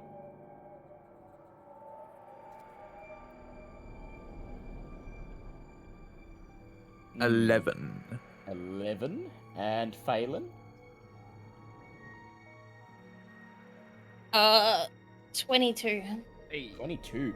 So normally Cass's armor, the mail shaking as he walks, would give you away. But you just hear the sound of goblin voices screaming and shouting and Kronk bellowing "Dun, dun, dun, dun, dun, dun, dun, dun," that covers that sound as you creep through the brushland into the clearing where the goblins are camped on the other side. Kronk, where would you like to land? Let's see. Do you want to be dropped and detonate midair like a nuke? Let's see. He'll like to be dropped on, like, close to Moon Blossom, but on top of Goblin A. On top of Goblin A. Very well. All right, we begin. I would like everybody except... Actually, I would like Kronk, just you to roll for initiative, please. Everyone else gets surprise, which is 3 actions. All right. That is a 18. 18, 2 actions. Okay, so as you're airlifted into the clearing, the goblins look up. They see this shadow cast over their camp, and one of the goblins, the leader, astride a giant rat, just points at you. He barks an order in Goblin, and the others scramble for their weapons. Wasting no time, they pick up their spears and begin hurling them up into the air towards you. The crows caw, startled by the flying spears, and they begin to disperse. But they stick around just long enough to lower you close enough to the ground that you're able to leap down onto Goblin A and crush, snap his head underfoot. But Kronk, I'd like you to make a dex save for me, please, as you have a barrage of spears sailing in your direction. Okay, so that is 17, 19, 21. 21, nice. You duck as a handful of spears sail over your head. Only one of them manages to hit you for 4 points of damage. Oh, 20. So Well, that's there's 15. Yep. Okay, we're good. Yep. There is 5 goblins, and they're hurling their spears at you at unison, so you manage to dodge most of them. And then, Kronk, we go to your turn. Okay, Kronk would very much like to rage. Wait, first off, has Kronk turned around? Is one of the crows trying to wake up Moon Blossom? Yes, you see one crow darting across the ground towards the cage, but he won't get there this round. You're the goblin that hurt the Moon Bottom, and you go, I can't forgive you for that. And rage, my rage dice is, oh God bless it, 4. Ooh, max rage dice, very nice. And so with my one action, I would like to go to Flunky. Go ahead. And oh no, shit, oh crap, no, that's my actions. Shit. Wait, no, because Goblin was here that I landed on. So okay, so I'm you can just go. Yeah, okay, go and attack him. All right, so that's a 4 max. Yeah, okay, so that is crit. Crit, very nice. So I roll again, don't I? Yes, you do, and if it crits, you roll again. All right. Okay, so that's a 3. So 10, 3 plus 4. That is 17. 16, sorry. Yeah, 16 damage. The goblin Flunky raises his spear and his little wooden goblin buckler to defend, but your axe comes with such force that it knocks him off his feet, sends him flying to the air, and he lands with a splash into the pond. You glance through you glance in his direction for a second, just long enough to see his head bent at a 90-degree angle at the bottom of the lake. The water beginning to turn vibrant red. Oh, come on, who's next? And yep, that's the And end. then we will go to the others. Phelan, you can go first since you are the one who mentioned sneaking through first. Okay, I'm pulling this. I'm assuming that these guys are all distracted. Yes, Right. they have not noticed you guys. You got 3 actions each. Okay, I'm gonna move and attack goblin minions soon with my ahead. sword. And that is for a 1d6. I'm going to use my opportunist and get that on the max. Am I getting it's sneak on crit? this as well? I'd say yes, because they're all sort of focused on Kronk.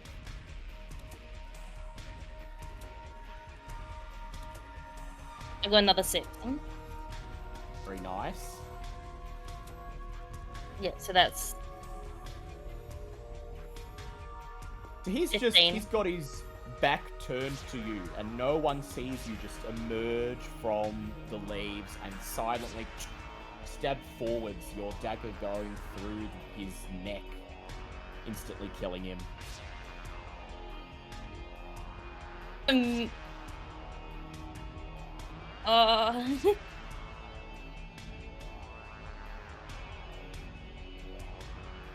One more action. Yeah, I'm trying to think of one. I'm do only used to having 2. You try attack again. I'm going to run back into Run the back woods. into the trees. Yep. And you are not seen. So would you like to hide? Heck yeah. Go ahead, make a stealth check.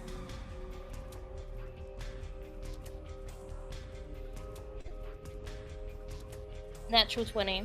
Natural 20. And you silently, just as silently as you came, retreat back into the trees, pulling the leaves around you like a cloak.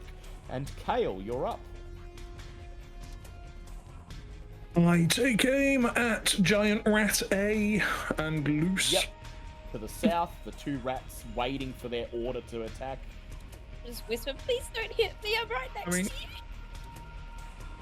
That's a 6 on the D6, so crit.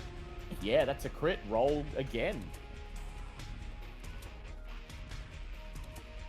4, so 6, 4 plus 2 is 12. Very nice. The rat doesn't even know what hit it. 1 second it's alive, the next it's pinned to the floor, with the arrow acting kind of like a tent peg. And then I put Hunter's Mark on Giant Rat B Yep. and loose for a 5 damage. 5. Nice shot right there in the rib cage. It squeals in pain and looks very bloodied. And then we go to Cass. All right, I just come walking out the tree line, sort of flourishing the mace. Like, you killed the tree over there, didn't you? Heresy's punishable by death, you know, as I'm slowly walking over to them. It's like, guess I gotta get my hands dirty. And I'm going to basically, after finishing it, sprint into Flunky B and reach out my gloved hand to do Withering Touch. Very nice. Fuck. 2 points. 2. 2 points of damage, but it still has the intended effect. Your hand pats him on the chest. He stumbles back and his skin turns leathery and grey. And with my last action, I'm then going to, you get the rebuke. So 2 d6, and I'm basically just going to sort of, you know, once again, like yell out, like, you killed it. By all the And- almighty. And that's double damage, so 12. Let's go. 12 points of damage. Skin on his forearm melts away, revealing the bone underneath. But he continues stumbling towards you, opens his mouth to say something in Goblin, but no voice comes out. He is definitely bloodied. I will end my turn just saying, I will bury none of you. Get them! Get them! Shouts the Goblin Rat Rider, and from the tent to the south emerge Uh-oh. 2 more Goblin minions. Already geared up for battle. They charge immediately towards Cass, and both of them attack at once. And Cass, that'll be 1 point from Goblin E and 4 points from Goblin F. I will defend from Goblin F. I'll take the 1. Yep. 1 point of damage. Goblin Flunky B, in his undead state, lurches towards you, brandishing his chipped little goblin-sized cutlass. He lurches towards you and strikes you for 10 points of damage. I can't react twice, can I? No, you can't. You just have to take Yeah, it. I'm down. unfortunately. Oh, no. That's a wound. Yeah. That is our first wound. It doesn't mean you're out of the fight. However, if you take any more damage, you'll take more wounds, and every time you move or attack, you must make a strength save or fail and take more wounds. So Gotcha. Cass winces in pain as the sword cuts through his armor and pierces his skin, but you see no blood. Odd. Somehow, miraculously, he still appears to be standing. Goblin Rat Rider 2 charges towards Kronk, the tiny rat, bounding him, closing the distance in a matter of seconds, and Kronk, he, and the rat attack simultaneously with their bite and stab, and that will be 7 points of damage. I will take a reaction to block. That's 3 points of that, so it only changes 4. Correct. Goblin Minion B turns around and hurls his spear in Kale's direction. Kale, that will be 6 points of damage as the spear finds its mark.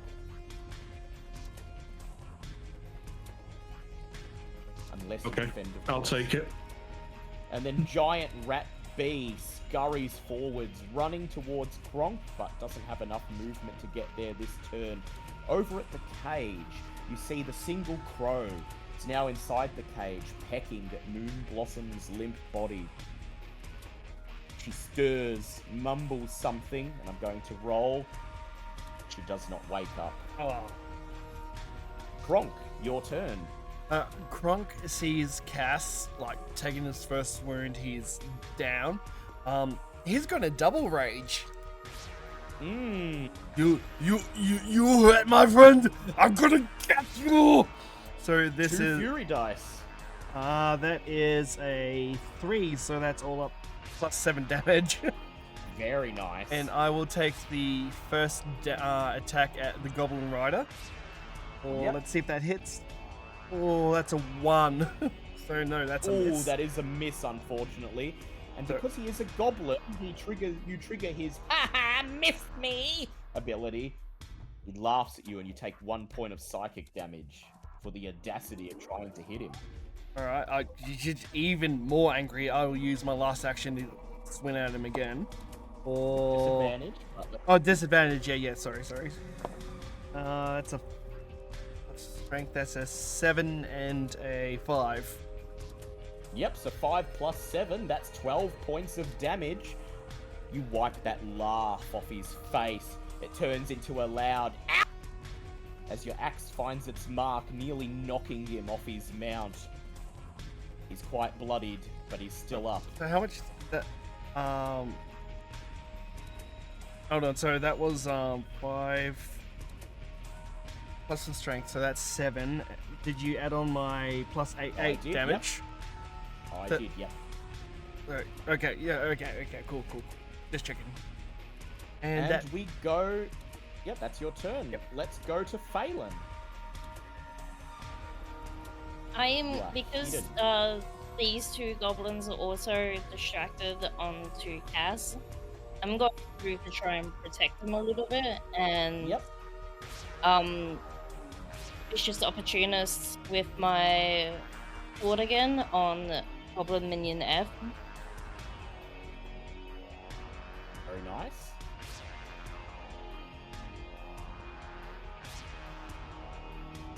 So that's another 6 plus a 6. It's a double crit.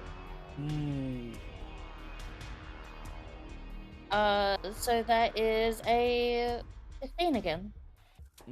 So since you got a double crit and these are just minions, this is what I'll do. You see them gathering, closing on Cass. He's hunched over, heavily breathing, his mace raised, trying to fend them off. Goblin F raises his spear. He's about to plunge it into Cass's ribcage, and then lightning fast, you dart forwards. Using your left hand, you grab his spear, holding it in place, and then as he's distracted, with your right hand, shiv your dagger right into his heart. He gurgles, falls limp, and then you jump back, pulling the spear out of his limp hand, and with a swift motion of your wrist, plunge it forwards right into the neck of the goblin next to him, killing him as well. Is Cass down? He is... So how going down works in Nimble is if your HP runs out, you just get a wound. You don't... Yeah, he's basically... He can still act, but if they attack him again, he'll take more wounds, and if he gets 6 wounds, he will die. Okay, so at the moment, do I count as dying? Yes, but you only have 1 Perfect. wound. Perfect. Am Okay. I able to move next to Cass and then attack Goblin Flunky B? You sure can, except you won't have any more actions. That'll be your 3rd action. Okay. But if they attack him, you can now use your reaction to interpose yourself in his place, if you like. I would That's rather on the do next that. turn. Yes. Alright, and Kale, you're up.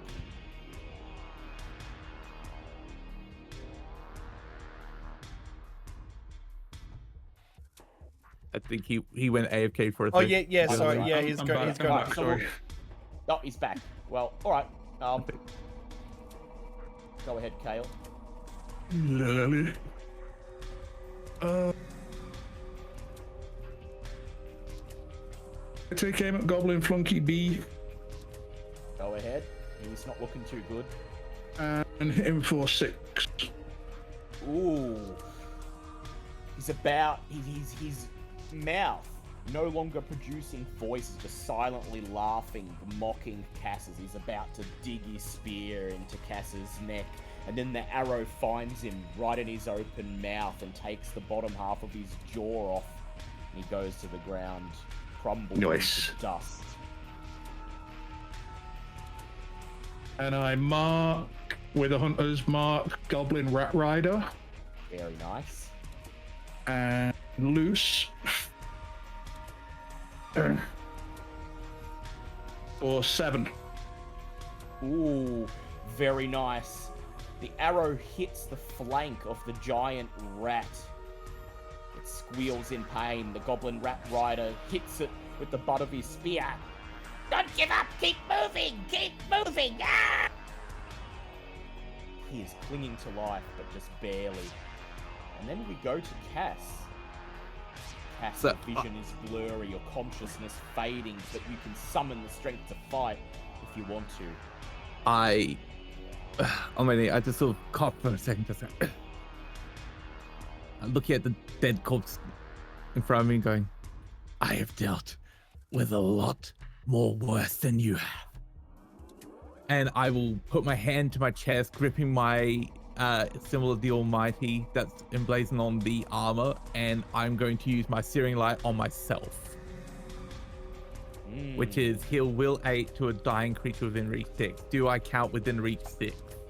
Yes, you can do it Yeah. on yourself, but you do have to pass the strength save first to make sure you Good point. don't succumb to your injuries. All right, so that's D20 plus strength. Plus your strength, and it just has to be 10 or higher. All right, here we go. Pick a god and pray. Ah, Ooh. yep. You I just- summon... You do manage to heal yourself, and suddenly you feel the life returning. You're standing next to him, Phelan. You see his wound just close up. There wasn't any blood before, but now it looks like he was not even hurt to begin with. However, Cass, you do take a second wound. All right, so You're no do I longer still? dying. All right, so I just do I still heal my will Yep, D8 you still or? heal. Yep, you just Alright, take cool, a second wound. All right, And, gotcha, and how gotcha. wounds work in this game is they're sort of like, they take a while to heal. So like, when you have a safe rest, you'll heal a wound, but you still have one of the wounds left. All right, so I heal 12. You're back in the fight. And 2 more actions to go. 2 more actions. All right.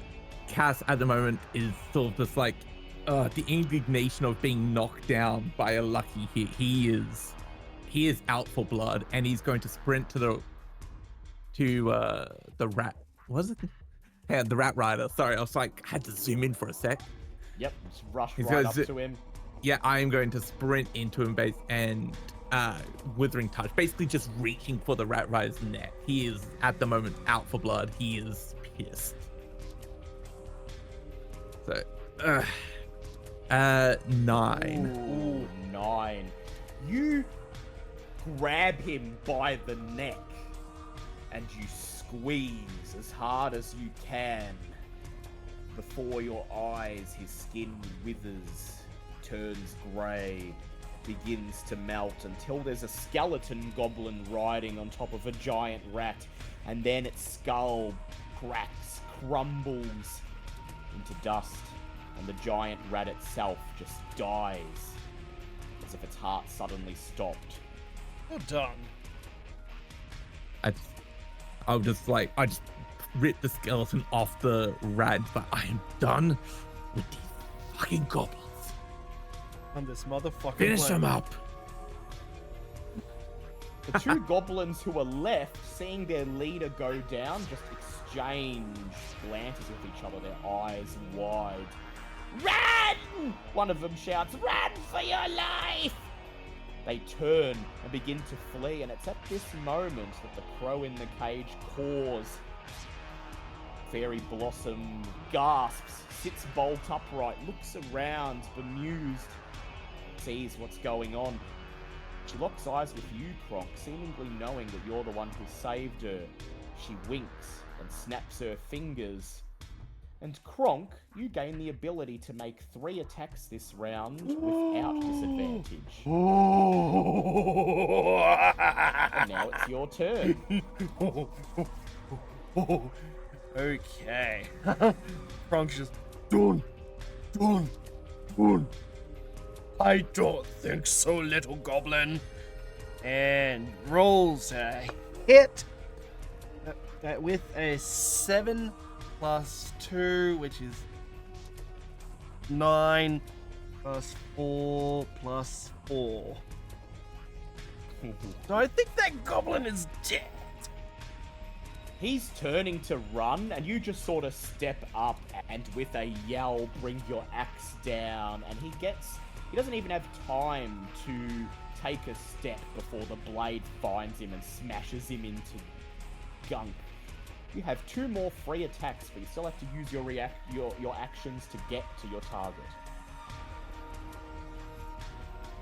Let's a move.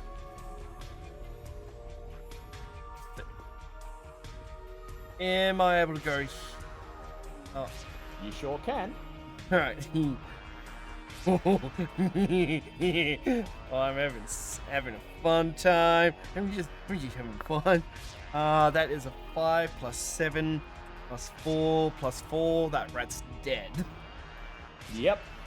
You hit it with the swing of your blade, sending it flying into the air, and with a splash, it lands in the pool of water and dies.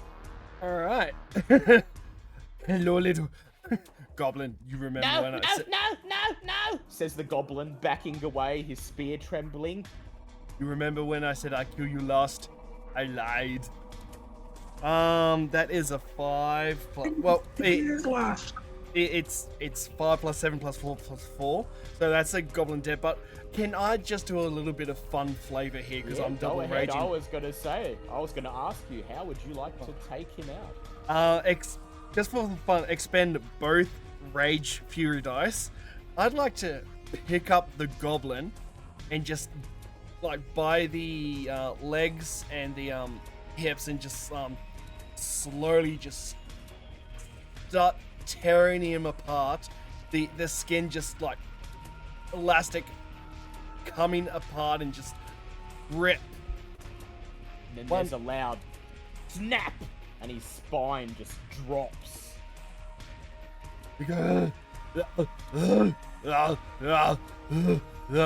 And Crunk comes down and is like, Princess Longbottom, I'm coming! And I just rip off the cage. Well, the cage door. You rush forwards. Don't even need to roll might for this. You just grab the flimsy bars and with a yell, snap them off. The tiny fairy looks up at you. To her, you may as well be a giant. She's barely bigger than your big toe, Kronk. But she knows you mean her no harm. She just looks up at you, buries her hands in her hips and says, Well, it's about blooming time. We came as fast as we could, Miss Longbottom. My name is Kronk, and these are my party members. As soon as we saw you were in danger, we tried to go to faster, but we're here now. You're safe, you're protected, and we can go now. It's okay. she smiles. Well, I reckon I could have got myself out if you'd given me enough time, but oh, the stench of all those goblins. One whiff and I was out of it. I was gone, you see. So, I suppose I owes you a boon, I does. No, She winks. as When I long get as back to me tree, I'll see you good, I will. we will see you there, then we can have the festival and we can all have fun. Right, the festival. Well, I'll be glad to get back to that business. As much as I dislike having to herd a bunch of cats as the people of Merryvale are, I imagine it's far less ghastly business than whatever those goblins had planned for me it is. But the people of the villages love you. They won't do anything to hurt you. It's like a bunch of rabid toddlers they are at times, but, well, I suppose I am sort of fond of them. Well, I want you to go back to your tree and get plenty of rest. You need us to come with you. I wouldn't mind it, she says. Never know if there's more of those goblins. They seemed quite eager to get their mitts on me, they did. They was going to deliver me to someone bad who hired them. Only they wasn't sure which boss to return me to. Seems like they've got some internal strife. They was arguing. Couldn't decide whether to hand me over to one bloke or the other. They couldn't. That's why they was camped here. I think there's plenty of time to find out information, but we need to get you home safe first. She nods in agreement, and then she flaps her wings, flittering out of the cage. She circles around your head, perches on your shoulder, and delivers a tiny kiss on your cheek. Then she flaps her wings again, flits through the air like a butterfly, and she hovers before you, Cass. I'm See the currently. symbol of- Go ahead. So I was gonna say, while all this was happening, I'm just sort of kneeled down by the water source, just clutching the The bloody symbol of water the source. Almighty. Yeah, well, the pond here. I was just sort of like just kneeling down with, whole clutching the symbol of the Almighty, sort of just heavy breathing, like almost panicked breathing. It's like, Idiot. You almost squandered this chance again. What are you doing? What are you doing? And just like Beat repeatedly yourself just up. chastising himself silently while Kronk was dealing with the fairy. Ain't no need for that, says Moonblossom's tiny voice in your ear. I just look over and Did like, the Almighty proud, you did. I didn't know I had an audience. And I just kneel up. It's like, no, you weren't supposed to be seeing that. Sorry. I see everything those spoiled children in Merryvale's doing all the time. Why would you be any different? You shouldn't beat yourself up.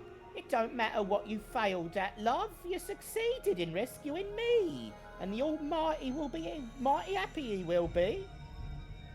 I, for a split second, I just quickly look around at like Kronk, Kale, and Phelan. Are any of you guys looking in my direction at all? I am currently in a tent, so Yes, no. He's looting the tent. Yeah. Well, because you are Kronk's friend, and so Mhm. he's gone over to you after talking to Longbottom to make sure you're okay. I'm by the Okay. fire, just trying to stop the bleeding and tend my own injuries. Okay, Yeah. okay. I won't Apply do some something. herbal I just- You see my hand like go to my face for a second, and I see Kronk go over, and I'll just sort of never mind, and I'll just keep going. One Sorry. second, just need. And I'll just go to keep talking to Moonblossom, going, any injuries though? Are you all right? Oh no, they didn't lay a finger on me, aside from the obvious, the indignity of locking me in that cage. But they didn't hurt me.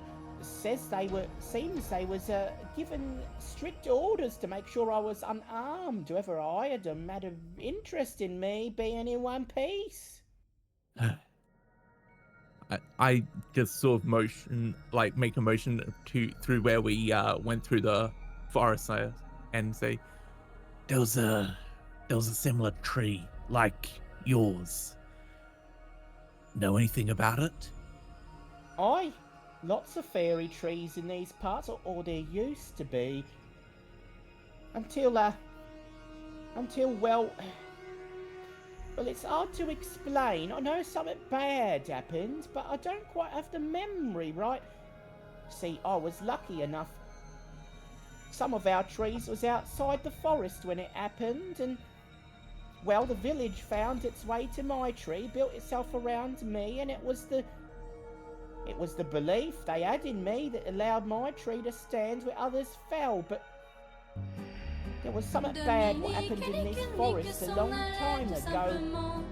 She racks her brains, scratching her head. You see her tiny face wrinkle in deep thought as she's trying to rifle through her head to find any fragment of a memory. The trees were... well, they was... She didn't want them around. The Dark Mother. The Dark Mother with 1,000 young. And the trees, well, the Almighty wouldn't let her... We are experiencing do as technical she pleased with the difficulties. forest. Please stay tuned. He Are we all sealed clear? her away, I Okay, we're all think. clear. Great. All right, hit the red button. And the rest of the fairy trees were lost in the process. That's the price we had to pay. Dark Mother. Does the Dark Mother at all ring any bells? I would say you can make a lore check if you like. All right. Oh, straight D20. This can only go good, surely. 11. Okay, better than nothing. So you do know from your days studying in the cloister that the Elder Wild was said to have been grown upon the corpse of a titan. A titan that even in death was so magical that a forest such as this sprung on its back overnight. But there were some tales that stated that the Titan wasn't fully dead, that it was only asleep, that it may one day wake up, that the forest itself grew to keep it sealed there, to ensure that the land would never again be tainted by its presence. Does this Dark Mother have any symbols that I would know about? Like, None do people that you're aware of. It's something that's sort of whispered about in folklore, but nothing that's ever been defined. The stories about it predate even the texts containing the wisdom of the Almighty, long before the old empire was even a fledgling settlement. This happened. Okay. I just sort of, do mutter like a prayer to the Almighty. Well, at least we were able to save you. Right, and when we get me back to my tree, I'll give you a boon. Fair earned and fair paid, and then we're even. That's what the Almighty would want. I got to meet a blessing of the Almighty, such as yourself. I've got quite a boon from that. And I just sort of just smile and say, instead, if you mind, could I commune with the tree when we get back? Oh, feel free, but I'll let you in on a little secret. It ain't the tree the people of Maryvale is communing with. It's me. Nothing but little old me. And I'll just lean in then and whisper and be like, do you mind if I do it with you then? Oh, feel free, but let me get home and have a chance to freshen up first. They'll be doing the festival when I get back, I suppose, and, well, it's traditional in the festival to offer offerings to the tree, and, well, you could come up and have a little chat. I reckon you'd be a mite more interesting than the conversations I normally have to hear from the townsfolk. Phrasing? No phrasing indeed. Oh my God. No phrasing. No phrasing. No. There is no phrasing intended. He just sort of nods and just taps the holy symbol and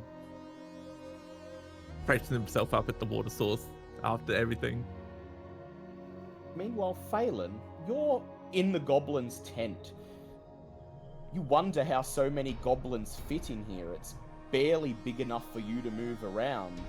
If you were lying down, sleeping here, you think your body would take up the majority of the space. They must have been stacked in here like sardines. And that's not accounting for all the miscellaneous crap they've got lying around. The bags, pouches, rations, water skins. Go ahead and make me an examination check to see what you find in amongst all this mess. You know?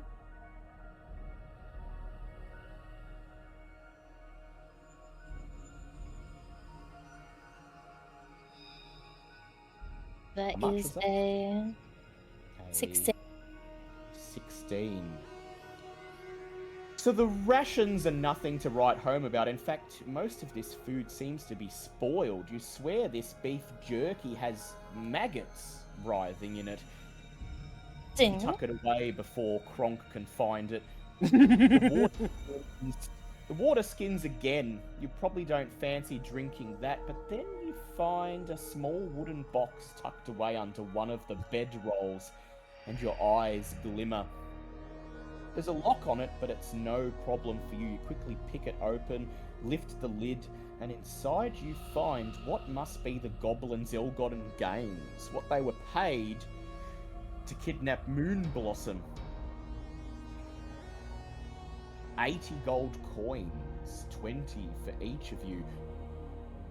And at the bottom of the wooden box, 2 grubby pieces of paper. The first appears to be a note of some kind. The other, a map. Clutching them in your hand, you step out of the tent to show them to the others.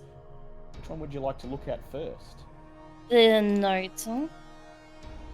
Show the note to the others. The parchment is yellowed, scruffy, and written on it is a message in handwriting that is far too neat to have been written by a goblin.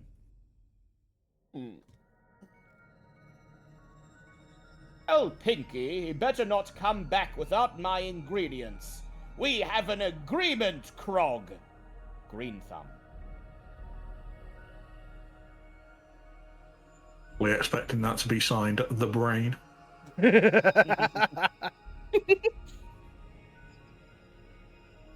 But unfortunately, it is signed Green Thumb. Obviously, he's not up to date on his pop culture from another world. The other appears to be a crude map. You unfurl it and show it to the others. It seems to be a crudely drawn rendering of the Valley of Hope, or at least the section of the Valley of Hope somewhere in between Merryvale and the Elderwild. There are crude drawings of trees, foothills, a creek, a cabin. Gotta say though, that handout's pretty cool. Thank you. Yeah, they are pretty fucking thick. In the very center of it, marked with a crudely drawn skull, what appears to be the goblin base. I guess we know where we're going next. Huh? Aye, but first I fancy getting home for a nice rest, says Moon Blossom. I don't suppose we can convince. Excellent idea. Would it be worth having a look up here to see? I mean, you can if you want. I mean, it's technically on the way out. If we can cross through where Kronk and I already tripped the trap, so we could go and have a look, wrap around there for a sec. Random, You just swim back up the river. random Oh, that question: too. is this meant to be anything or just a blank space? Well, go ahead and make an insight check for me, Kronk. Okay. Oh, +2 in the inside. That is a 17. How the fuck you manage that? I don't know. Yeah, I've got +2 in insight. Because you are a berserker. Fuck do you manage that? I've just gone off what the pre-made one Dale had. Yeah, well, he's very dumb, but he does sort of have a sense for where he can find danger and when he can expect to fight. And you get the sense that this section of the Elderwild, at least, has divulged to you everything it's going to divulge. Perhaps if you hadn't been blessed by the Giggling Brook, perhaps the gift that it showed you underneath the surface may have been found somewhere else. Maybe fate would have been different. Oh, so I guess we don't need to explore then. Moon Blossom flits through the air, and she comes once again to perch on your shoulder, Kronk. You feel her tiny finger wrap you on the side of the neck, and she says, "All right then, giddy up, handsome. Let's get home." Okay, Fairy Bottom, let's go. And with that, you begin your long march back to the village of Merryvale, exiting the Elderwild, but sure that sometime very soon you will be back here, plumbing more of its secrets. Can we And take you a all level short up. intermission because I need to go to the toilet? Yes, we can, and when we get back, we can level up, and that's where we'll end it, I think. Oh, okay, no, Oh, okay. okay. Well, we might if we're just ending it here, we might as well just quickly wrap it up. Yeah, sure. So you make your way back to the village of Merryvale. takes a day and a night, just as it did when you were on the way, but the journey back is far more relaxed. There's no danger of goblins ambushing you. You're not in pursuit of anything, and this time you have Moonblossom with you. The journey seems to take quicker. It seems to pass in a breeze. It takes the same amount of time, but you don't seem to be consciously aware of it. As Moonblossom weaves her magic, it seems to pass in a blur of laughter, of jolly jokes and tales regaled of your adventures in the forest. You crest the hill, see the village of Merryvale stretching out before you on the edge of the Sanguine River, and there, gathered at the edge of the town square, are all the townspeople in attendance.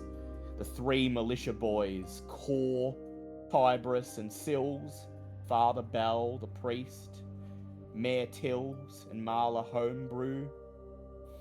And as they see you trudging down towards them, they catch glimpses of Moonblossom's wings glittering in the afternoon sun. And Mayor Tills shouts, 3 cheers for the heroes of Merryvale! Hip hip hooray! Hip hip hooray! And now the festival can begin in earnest. You guys completed this adventure, and you've leveled up to level 2. Hell yeah! You get to have a safe rest in town, which means that all of your abilities recharge.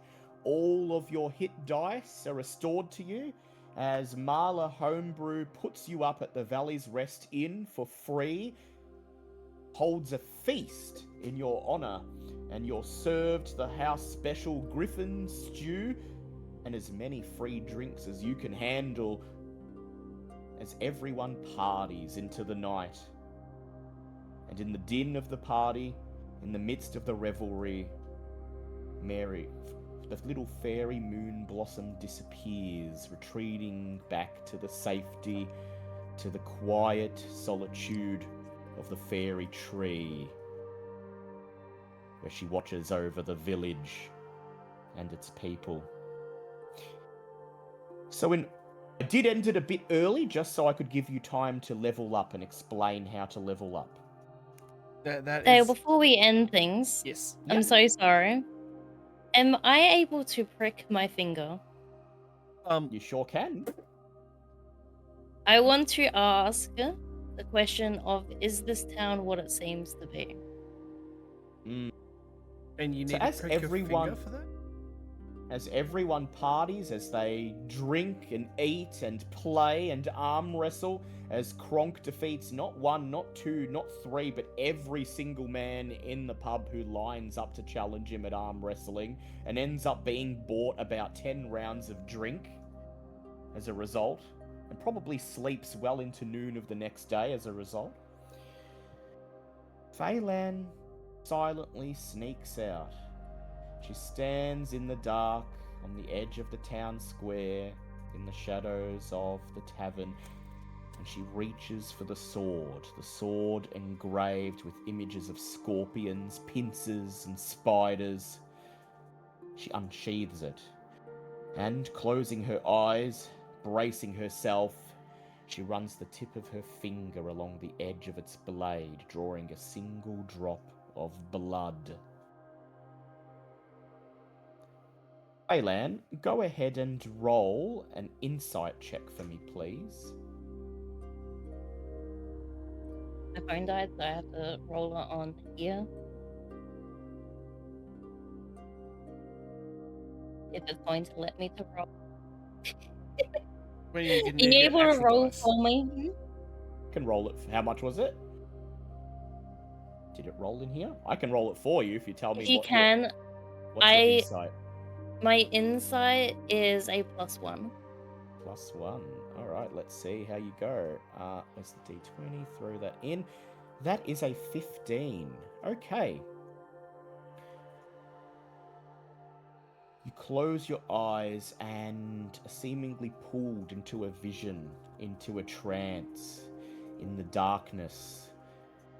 cold white sand dunes rolling onwards for as far as you can see, seemingly endless.